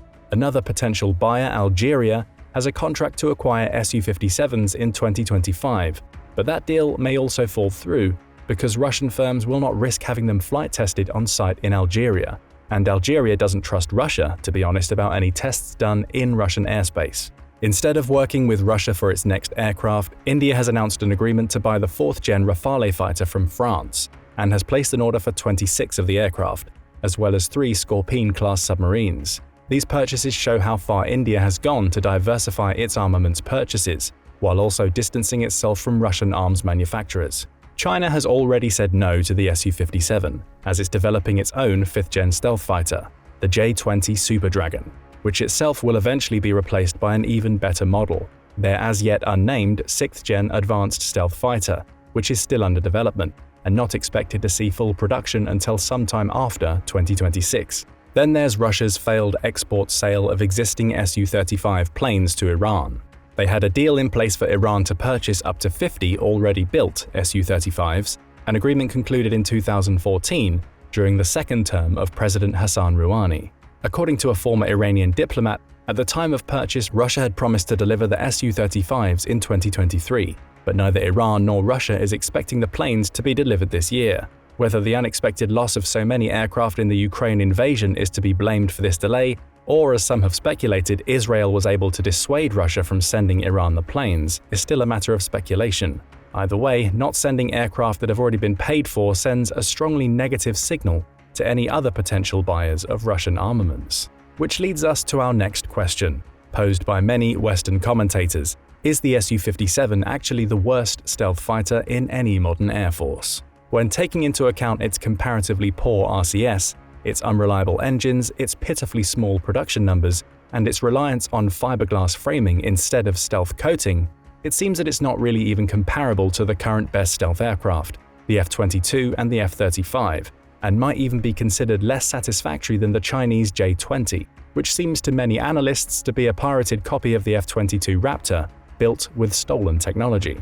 Henry Kelsall, military analyst and aviation expert, says, Russia's Su-57 Felon is a troubled aircraft and a poor stealth fighter, with an abnormally high radar cross-section and just 10 in active service. He adds, it's an aircraft that should have stealth capabilities, but the Su-57 falls remarkably short in this area. Aircraft such as the F-22 Raptor and F-35 Lightning II have it beaten in this department. As such, it's arguable that the Su-57 is the world's worst stealth aircraft currently in service. Russian President Vladimir Putin, on the other hand, seems to be willing to claim it's not only not that bad, but that the Felon is the best stealth fighter in the world. This is the world's best plane by all its operational characteristics and its armament, Putin said about the Su-57, according to a report broadcast by Russian news agency TASS. No other aircraft in the world can fly as well as our plane. This is the true reason why Russia can't afford to have one of their few Su-57s shot down. If the West were to get their hands on a shot-down Felon and discover, as many analysts have pointed out, that this plane is nothing more than a souped-up 4th-gen fighter, then its chances of ever being sold to overseas buyers would vanish in a heartbeat. The aviation writer, ex-Marine and foreign policy and defense technology analyst Alex Hollings says, "The Su-57 isn't quite as advanced, quite as capable, or quite as stealthy as the other three fighters of its generation. As far as their effectiveness in the Ukraine invasion," he added, "to date there are so few Su-57s in existence that any capability they offer the Russian military is superficial at best." Russia will likely keep the Felon within its own territory, and will only operate it when the plane is out of Ukrainian surface-to-air missile range, which is from 60 to 90 miles. A shootdown of the vaunted Su-57 would be a terrible blow to Russia, and a public relations bonanza for the Ukrainians and its allies in the West. So whether its stealthiness is as bad as its many detractors suggest, the Su-57 Felon is one plane that Ukraine will probably never see flying through the skies. But what do you think? Will Putin ever send the Su-57 into battle? If so, do you think it will live up to the hype he's generated around it? Let us know in the comments, and don't forget to subscribe for more military analysis from military experts.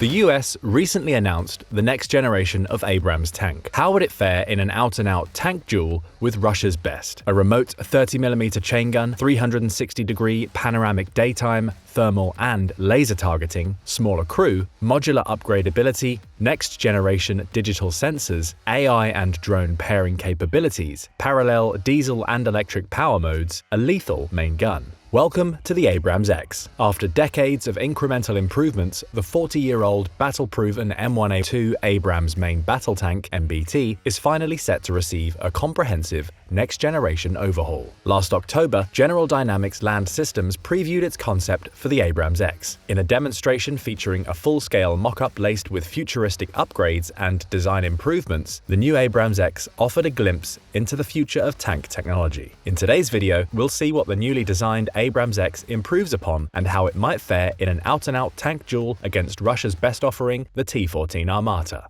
American tank technology did not change much during the Cold War. After World War II, the American military relied heavily on its first-generation main battle tanks, the M48 Patton, and its successor, the M60. Both saw heavy service either in NATO or Vietnam. However, by the 1970s, progressive Soviet tank improvements had prompted Western militaries to revisit their decades-old tank design. In the 1960s, the US and West Germany began collaborating on a replacement main battle tank expressly designed to defeat the Soviet T-62. By 1970, their joint project, the MBT-70, had incorporated the latest weapon, engine, and suspension technologies, but the resulting platform was far too heavy and expensive to produce as a whole. The project was eventually scrapped, prompting the US Army to reallocate its remaining funding to develop a viable alternative. This they did. Throughout the 1970s, Chrysler Defense won its competition with General Motors for its M1 prototype, a design that was soon awarded a $20 billion development contract from the Department of Defense. In 1979, the M1 Abrams began rolling off production lines, a revolutionary design with sleek armor, improved targeting, and better cross-country travel capabilities than anything else in its class. General Dynamics purchased Chrysler Defense in the mid-1970s and has continued production of the M1 Abrams to the present day. Costing well over $6 million per unit, over the span of 40 years, General Dynamics has produced more than 10,000 Abrams tanks. Remaining in service for decades after the dissolution of the Soviet Union, the Abrams racked up an impressive combat record in the Persian Gulf War and subsequent wars in Iraq and Afghanistan. Admittedly, since the Abrams has never engaged in a tank duel with a vehicle of similar specifications, it's hard to know how it might perform in a fair fight. During the 1991 Gulf War, American M1s destroyed 37 Soviet T-72s, the best enemy tank at the time, while sustaining 0 casualties. It had a comparable, though slightly less, lopsided service record in Iraq. Throughout these conflicts, the Abrams played to its primary strengths, especially its impressive firing range and durability. Able to engage enemy vehicles at more than 2,500 meters, its frontal armor could survive direct armor-piercing rounds fired from other Abrams tanks, while its depleted uranium and British-designed composite ceramic cobham armor covering the rest of the vehicle kept 4-person crews safe from harm. In the 1990s and 2000s, General Dynamics began producing an upgraded version of the Abrams, the M1A2, a system which made full use of the latest technologies. The M1A2 added thermal night vision imaging capabilities, integrated digital displays with better maps and communications, inter-vehicle information systems, improved cooling, and an overhauled transmission.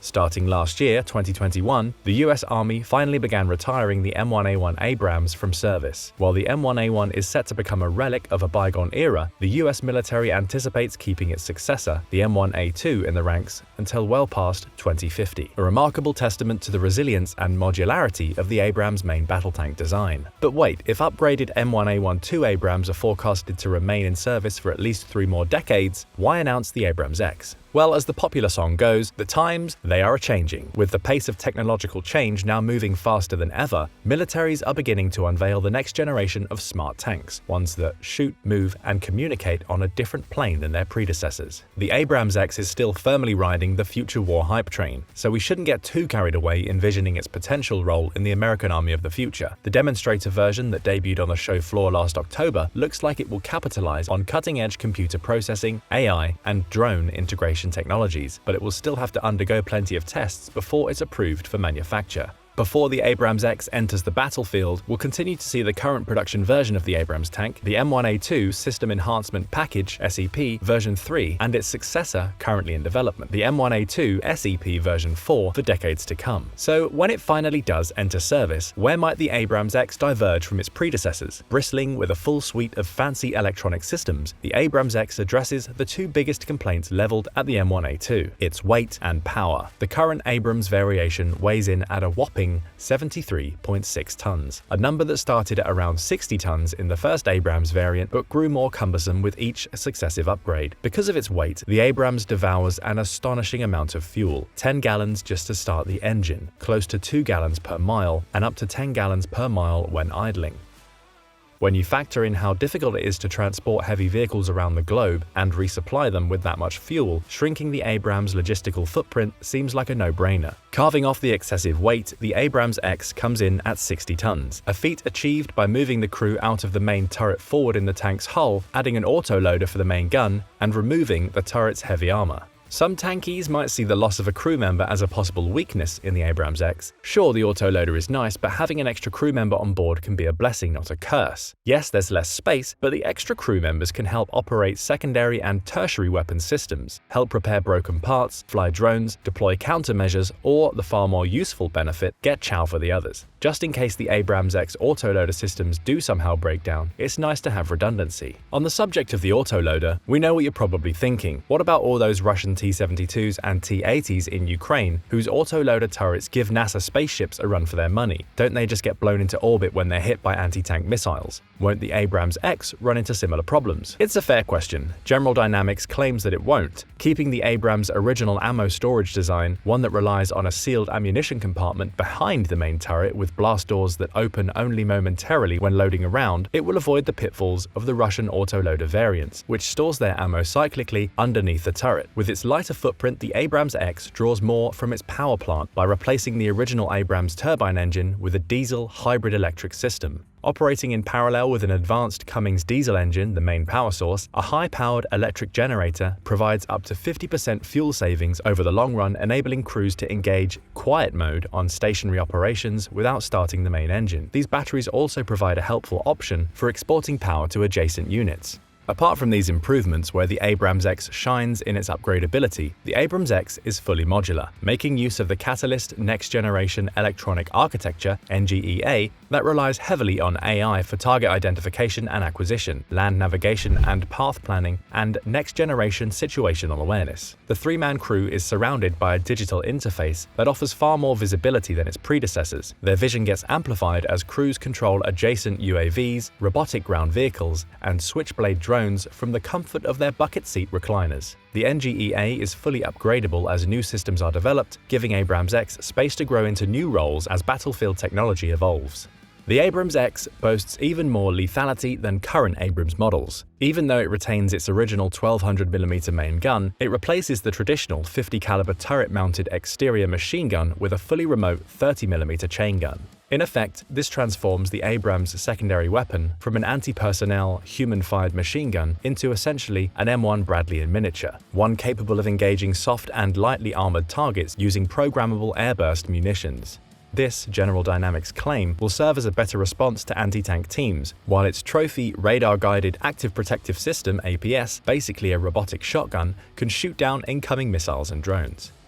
This all sounds pretty amazing and cutting edge, right? However, while the AbramsX certainly improves many of the drawbacks associated with the M1A1 and A2 versions, it may not be as innovative as it seems. In 2015, the Russian armed forces revealed the T-14 Armata, a highly secretive next-generation main battle tank based on the Armata Universal Combat Platform. The Universal Armata design was originally intended to serve as a starting point for the next generation of Russian heavy infantry fighting vehicles, IFVs, and armored personnel carriers, AFVs. The T-14 tank iteration is capable in its own right. Coming in at a spry 55 tons, it is slightly bigger but also lighter than the M1 Abrams. Powered by a 1500 horsepower 12-speed automatic diesel engine, it's slightly faster than the Abrams. Costing $4 to $5 million per unit, it's also cheaper to produce, slightly more maneuverable, and claims to have an operational range of 310 miles. If anything, the T-14 may well prove to be a trendsetter. It was, after all, the world's first production tank with an unmanned turret, a design feature that AbramsX will replicate. It possesses a larger 125mm smoothbore cannon, an autoloader, reactive armor, and an active protective system (APS) similar to the one on the AbramsX. Like the AbramsX, the Armata's three-man crew store their rounds in a sealed turret compartment separate from the cockpit. Likewise, the power plant autoloader and cockpits are sealed against nuclear, biological, and fire threats.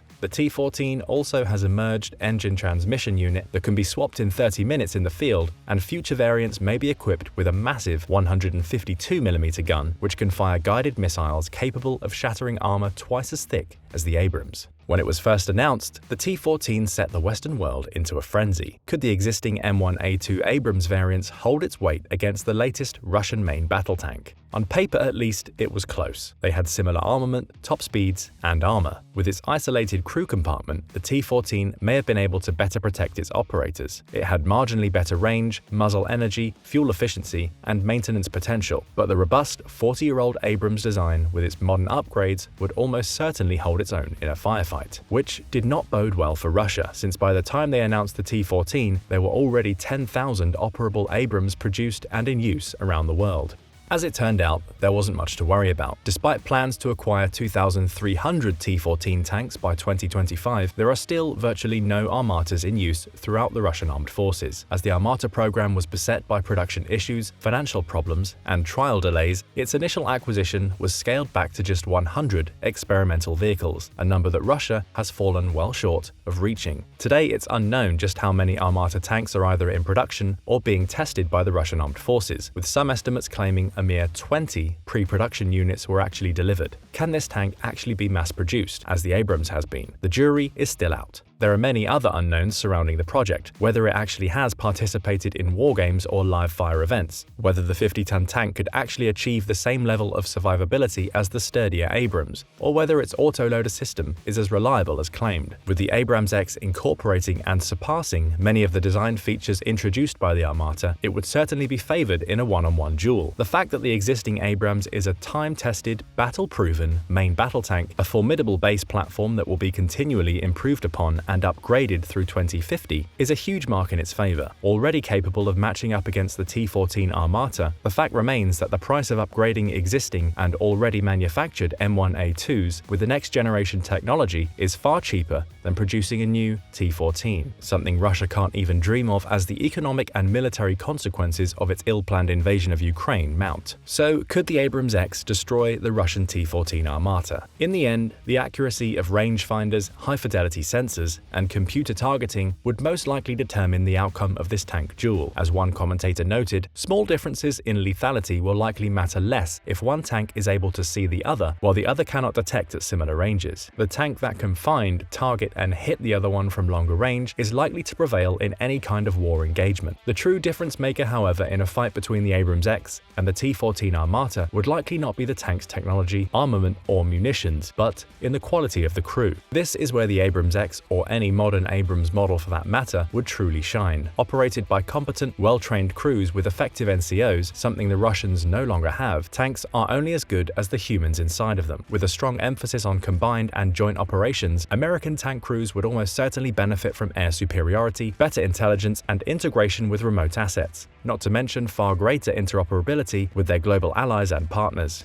These all matter on the modern battlefield and will continue to matter in the future. Where these factors fail, discipline, cohesion, and training will take care of the rest. In a notable point-blank tank skirmish during the invasion of Iraq, American tank crews in M1 Abrams tanks destroyed 7 Iraqi T-72s at a distance of less than 50 yards, having never fired live ammunition in their training due to the economic sanctions in effect, something the Russian Mobics might relate to today. The Iraqis did not even register a single hit on their American counterparts. Yes, training, drill, and cohesion matter a great deal indeed. Until both next-generation tanks actually enter the production line, something that for Russia may not happen at all, as recent reports indicate it has halted its 20 trillion ruble program altogether, one-on-one showdowns between the AbramsX and the T-14 Armata will likely remain confined to our imagination.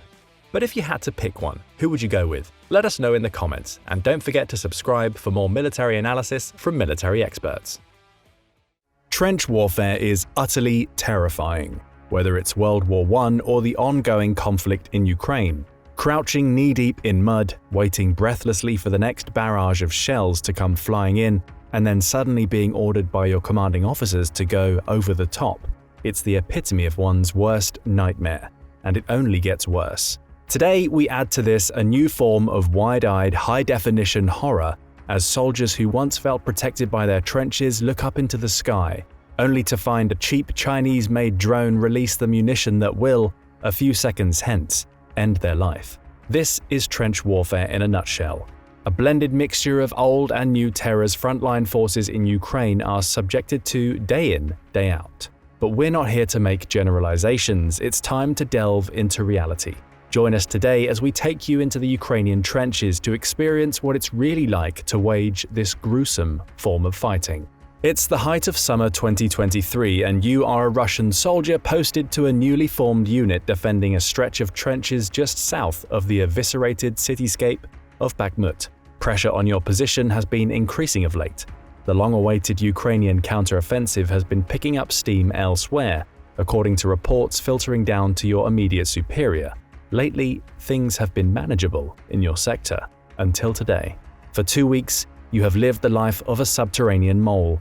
The trench system you inhabit is vast. Its interconnected passageways are a self-sustaining warren of protective tunnels, corridors, and holes designed with your survival in mind. You do everything in your trench. Warned to limit your exposure to open air, you know that even the most innocuous outdoor task, ferrying supplies to another position, getting a better radio signal, trying to spot the enemy, or even relieving oneself, is fraught with danger. And in terms of mortal threats, you can pick your poison. Drones, snipers, artillery, mortars, suppressive fire, a frontal assault, a night attack, or the unexpected aerial bombardment. It is all devastating and can end your life in a nanosecond. Today, like most days, the most immediate threat comes from Ukrainian artillery. It starts off with a series of low, rumbling whops, registering in the distance, but the explosions eventually snake closer and closer to your position, crescendoing in noise and concussive shock as they do. This might get hairy, you tell your friend who looks over from his makeshift bed in your shared foxhole. He's much newer than you, fresh on the line. Today marks the end of his first week in Ukraine. You, on the other hand, you're a veteran. After all, you've been on the front lines a whole week longer. You see a bright flash of light as mud, debris, and shrapnel cascade all around you. It's the first explosion that makes you sweat. You drop down instinctively into the fetal position, clutching your knees as you tuck them into your chest. You feel the earth shake beneath you as another round explodes nearby.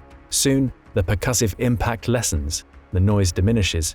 When you feel safe enough to lift your head, you realize your jaw is sore from clenching. There's a drop of blood coming from your nose. That was a close call, you grunt to your comrade. He doesn't respond. Your heart sinks into your chest as you glance over across the foxhole. He's slumped over his half-empty pack, staring lifelessly into the ground.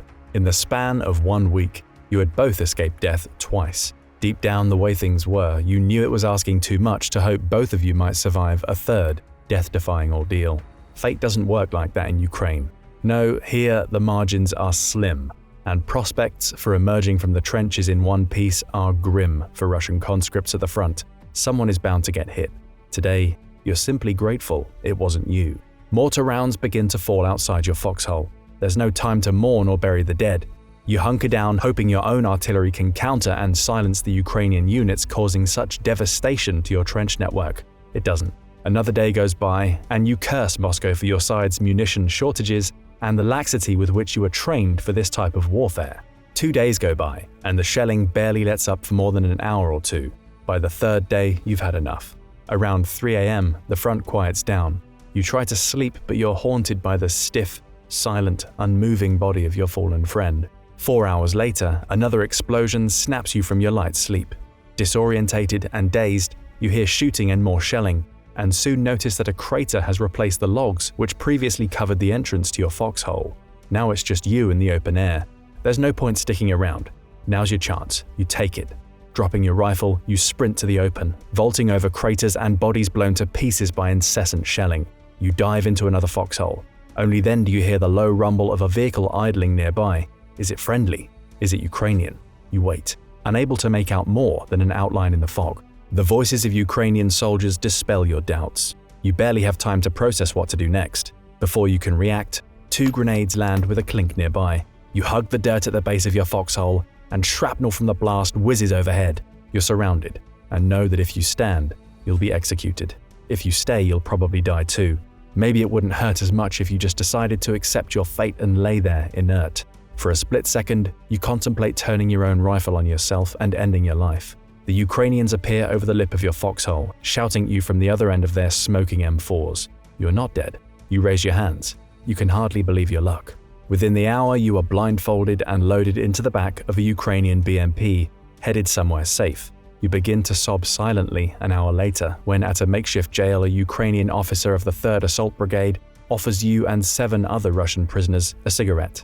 After you've been processed, you are greeted by a Western reporter wearing a blue bulletproof vest and a helmet. He introduces himself in Russian and tells you he works for CNN, an American news outlet. "I want to know what things are like in the trenches around Bakhmut," he says. "Will you tell me?" You decide to grant him an interview on the condition of anonymity. He accepts. For the next hour, you relive the horrors you have experienced. For 3 days, shells and mortars were flying and whistling overhead. "Exploding around us," you say. "We were jumping like rabbits under mortar rounds and bombs." He nods without emotion and scratches a series of notes onto the pad resting on his knee. You tell him that your fallen partner had been an ex-convict, promised by the Russian government his record would be cleansed if he served in Ukraine. 2 weeks of training was simply not enough. "We had no morale," you add. "We expected to be holding the line of defense as we were promised. We were told Wagner PMC was the one involved in active hostilities, and that we would be the ones stationed on the liberated territories. As it was explained to us earlier, the Russian state media had lied, and you had only realized it when it was too late. It felt like a betrayal." The reporter simply nods, jotting down another note as though he's heard this story 100 times already. Indeed, your story is not unique. Not for you, for the other Russians like you, nor for the Ukrainians you were falsely told would execute you on sight. Nearby, you hear another prisoner, Sergei, tell a reporter how he had shouted "surrender" as grenades killed everyone else in his foxhole. "I hid in the trenches. Those who wanted to run from one position to another were simply shot down by machine guns and tanks," he said, wincing.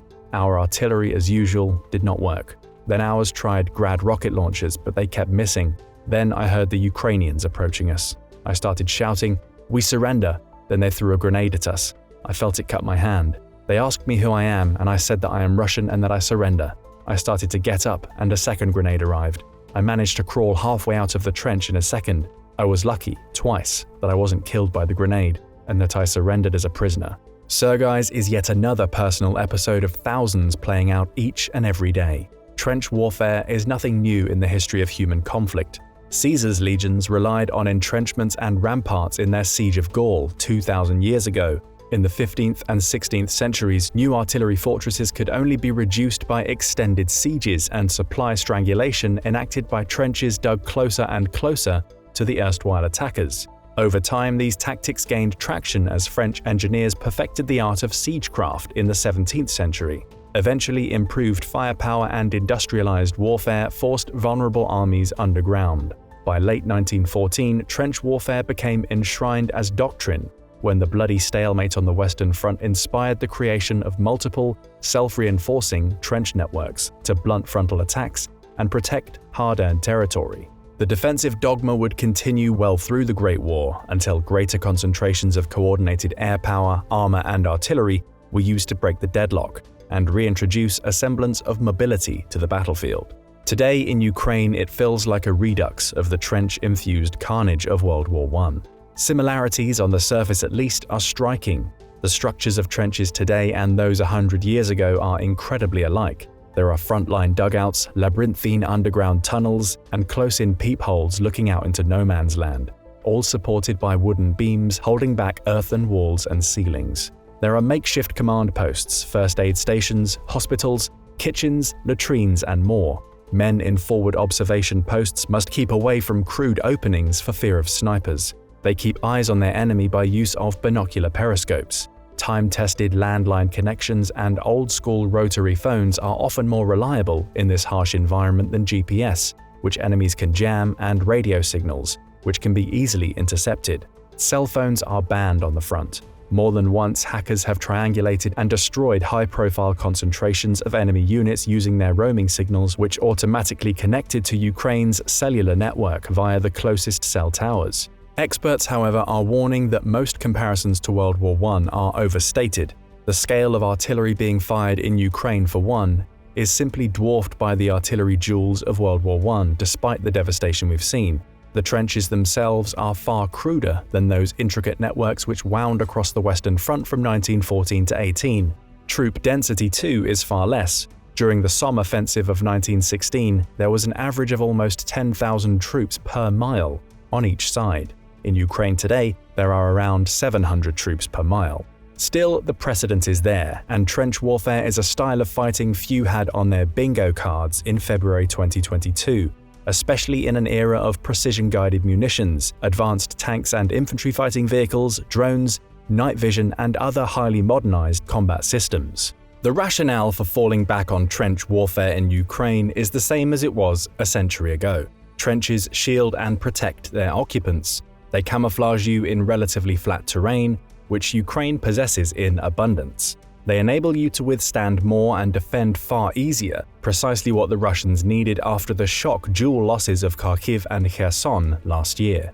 Modern trench warfare is punctuated by a blend of new and ageless features, drones and electronic warfare assets mixed with mines, mechanized vehicles, and artillery. Today, as in times past, the prospect of storming no man's land is as daunting as ever. And it is the depth of these prickly defenses and the difficulty in penetrating them which caused this conflict, which truly commenced in 2014, to stagnate for 8 years before Putin renewed his bellicose ambitions. It is the same reason that Ukraine, for all its courage and pluck, has struggled to move the needle in this latest counteroffensive.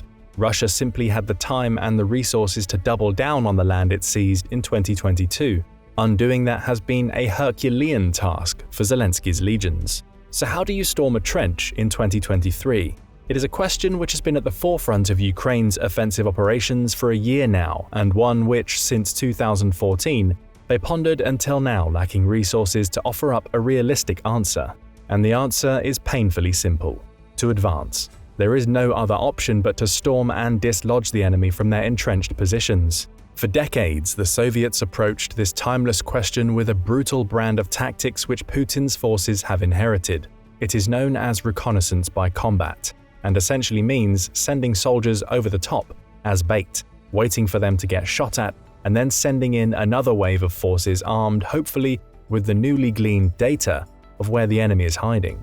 Ukraine is far more wary of sacrificing their men like animals and so has tried to employ alternative means. The approach for them is to pummel, pressure, and suppress enemy emplacements with artillery and air power and then advance using combined arms tactics. Mechanized vehicles when they've had them in enough numbers, supported by artillery, mortars, and drones, which disgorge squads of infantry and sow panic, causing enemy soldiers to flee the safety of their trenches. If you need an example of how to effectively pull this off, look no further than the actions conducted by Ukraine's 59th Brigade on July 9, 2023. In released video footage, advancing Ukrainian forces suppressed the enemy with mortars and grenades, peppering Russian trenches with withering fire to cover the advance of shock troops coming through no man's land in armored vehicles. Their rapid approach confronted the Russians with 3 decisions: flee, surrender, or double down. For those who chose the latter, the Ukrainians entered the trenches and cleared the stunned Russians of all resistance. If they made it look easy, it was anything but. These were supremely motivated Ukrainian soldiers, the Russians the exact opposite. Not every Russian position, however, is the same. In other scenarios, the outcome could have been far different. With enough supplies, ammunition, and gear, clearing a group of defenders from their trenches becomes almost impossible. Doing so requires immense mental, physical, and emotional fortitude. Ukraine has learned this lesson in the School of Hard Knocks. The supreme danger of clearing trenches inspired them to form a specialized unit of the 73rd Naval Special Operations Center, NSOC, a distinguished group whose sole purpose is to enter and clear Russian trenches in harrowing close-quarters combat. These guys are the real deal. According to John Spencer, chair of urban warfare studies at West Point's Modern War Institute, the commandos are highly trained, good weapons handling, use of grenades, intense, high adrenaline but not chaotic. The ability to manage chaos manifested itself in a recently released video depicting Ukrainian special operators from this unit clearing an enemy trench in southern Ukraine. In most situations, trench assaults rely on luck and skill to survive. Entering from the trench's rear, they achieve complete surprise, rushing through tight spaces, covering each other's blind spots, and dispatching confused enemies running into their line of fire like lemmings. Their professionalism was on full display. It was gritty. It was hot. It was difficult to see and hear what was going on, but before the enemy knew what hit them, 10 Russians were neutralized. That such highly trained units are being used to clear trenches is evidence of the sense of priority Ukrainian commanders have assigned to this job, as they are pressured to advance and seize back territory. These special units have benefited from Western training dating back to 2014. Around that time, a cadre of American special operators, including Green Berets of the US Army's 10th Special Forces Group, as well as other NATO units, began training Ukrainian operators in unconventional warfare, small unit tactics, and close-quarters combat, skills which have come in handy in Bakhmut, Avdiivka, and elsewhere where house-to-house combat became the norm. Now in the trenches they are applying the same skills which ordinarily take years to master. But average soldiers on both sides are also asked to do the grunt work of clearing trenches. There are dedicated units for this known as Shturmoviki, literally meaning stormtroops. Small unit assault forces like Ukraine's 3rd Separate Assault Brigade operate with the sole job of storming and clearing trenches. For them and others, the basic fact of trench warfare, at least when it is a square infantry on infantry engagement, is that every outcome hinges on the element of surprise. Whoever is caught off guard first dies. That truism, along with the necessity of achieving fire superiority, governs the nature of combat in the trenches. When you are thrown into one of these encounters, courage and fear go hand in hand. For an example of this, look no further than the experience of another Ukrainian battalion whose existential struggle for survival in a place appropriately labeled Dead Man's Trench was recorded on mounted body and head cams. Like our Russian scenario at the beginning of this video, this encounter happened near Bakhmut and was, in the words of one reporter, a clear and visceral demonstration of what the young men of Ukraine and Russia are doing day after terrifying day. The unit in question was led by a 30-something man named Alexander. a Ukrainian doctor who nearly a decade ago decided his time would be better spent fighting for his country's freedom. His team inhabited a grungy, muddy trench filled with the rotting corpses of Russian dead. Alexander begins to film as he arrives back at the trench, coincidentally, right as Russian artillery begins to fall nearby. When he enters a foxhole crammed with other Ukrainian soldiers, he finds them shocked and stunned. One of their own is dead on the floor of the foxhole, killed by artillery. A commander grabs a shovel and begins to shore up the defenses when another round strikes the mouth of the foxhole, knocking him to the ground with small fragments of shrapnel riddling his back. Within minutes, news breaks that the Russians are now advancing across no man's land. Alexander and the others grab their rifles, clamber out of the foxhole and immediately stumble into a firefight. There's little ammo. Russian soldiers can be seen just yards away on camera lobbing a grenade that narrowly misses the mark. Alexander is shouting orders which are barely audible above the din. Of the 8 others around him, only 4 have battle experience. In the maelstrom, advancing Russians are shot down on the right and left. Finally, Ukrainian artillery begins to fall, covering the defenders. Ukrainian soldiers using drones begin to call out and anticipate Russian actions on the radio. Soon, the men are ordered back to their trench. Against the odds, they've held their position. They lost 2 men in the process. Back in the rear, Alexander explains to a war correspondent the critical moment of the engagement. When he emerged from the trench and saw the Russian lobbing a grenade, he is sure that if the Russian had targeted the mouth of the foxhole instead of him, his entire squad would have been wiped out. The odds are rarely in your favor in the trenches, but fortunately for Alexander, Lady Luck smiled on him that day. Trench engagements in Ukraine tend to last an average of 10 minutes. Some firefights can drag on for as long as 30. In many cases, weaponry, not just terrain, is being fought for. Captured vehicles, machine guns, mortars, and artillery pieces are just as useful to one side as the other. The nature of trench warfare in Ukraine has been the catalyst for renewed calls for better, more effective armaments from Western nations, including improved main battle tanks and infantry fighting vehicles, as well as cluster munitions and F-16 fighters. The compartmental nature of the 700-mile front, now cut up by fortifications, trenches, natural barriers like forests, tree lines, and rivers, and seemingly endless stretches of minefields has immensely complicated the task of turning the Russian flank. As the ongoing Ukrainian offensive demonstrates, the introduction of more modern fighting implements is no guarantee of success. This conflict, like World War I, is trending towards strategic atrophy. Ukraine has no other choice but to claw its territory back inch by inch. No matter what, the cost will be high. On that note, it is fitting then that we end by acknowledging the overlooked and underappreciated price combatants from both sides will pay for their time in the trenches. And that is, of course, the unimaginable psychological scars produced by such events. Thousands, even tens of thousands of men who survive this modern iteration of trench warfare will have lived, survived, and suffered under the omnipresent fear of death. Few, if any of us, know what that truly feels like. Most of the time, there is no sense of urgency. You live from hour to hour, awaiting provocation. An overwhelming sense of uncertainty blankets the stalemate. Voices carry easily across no man's land.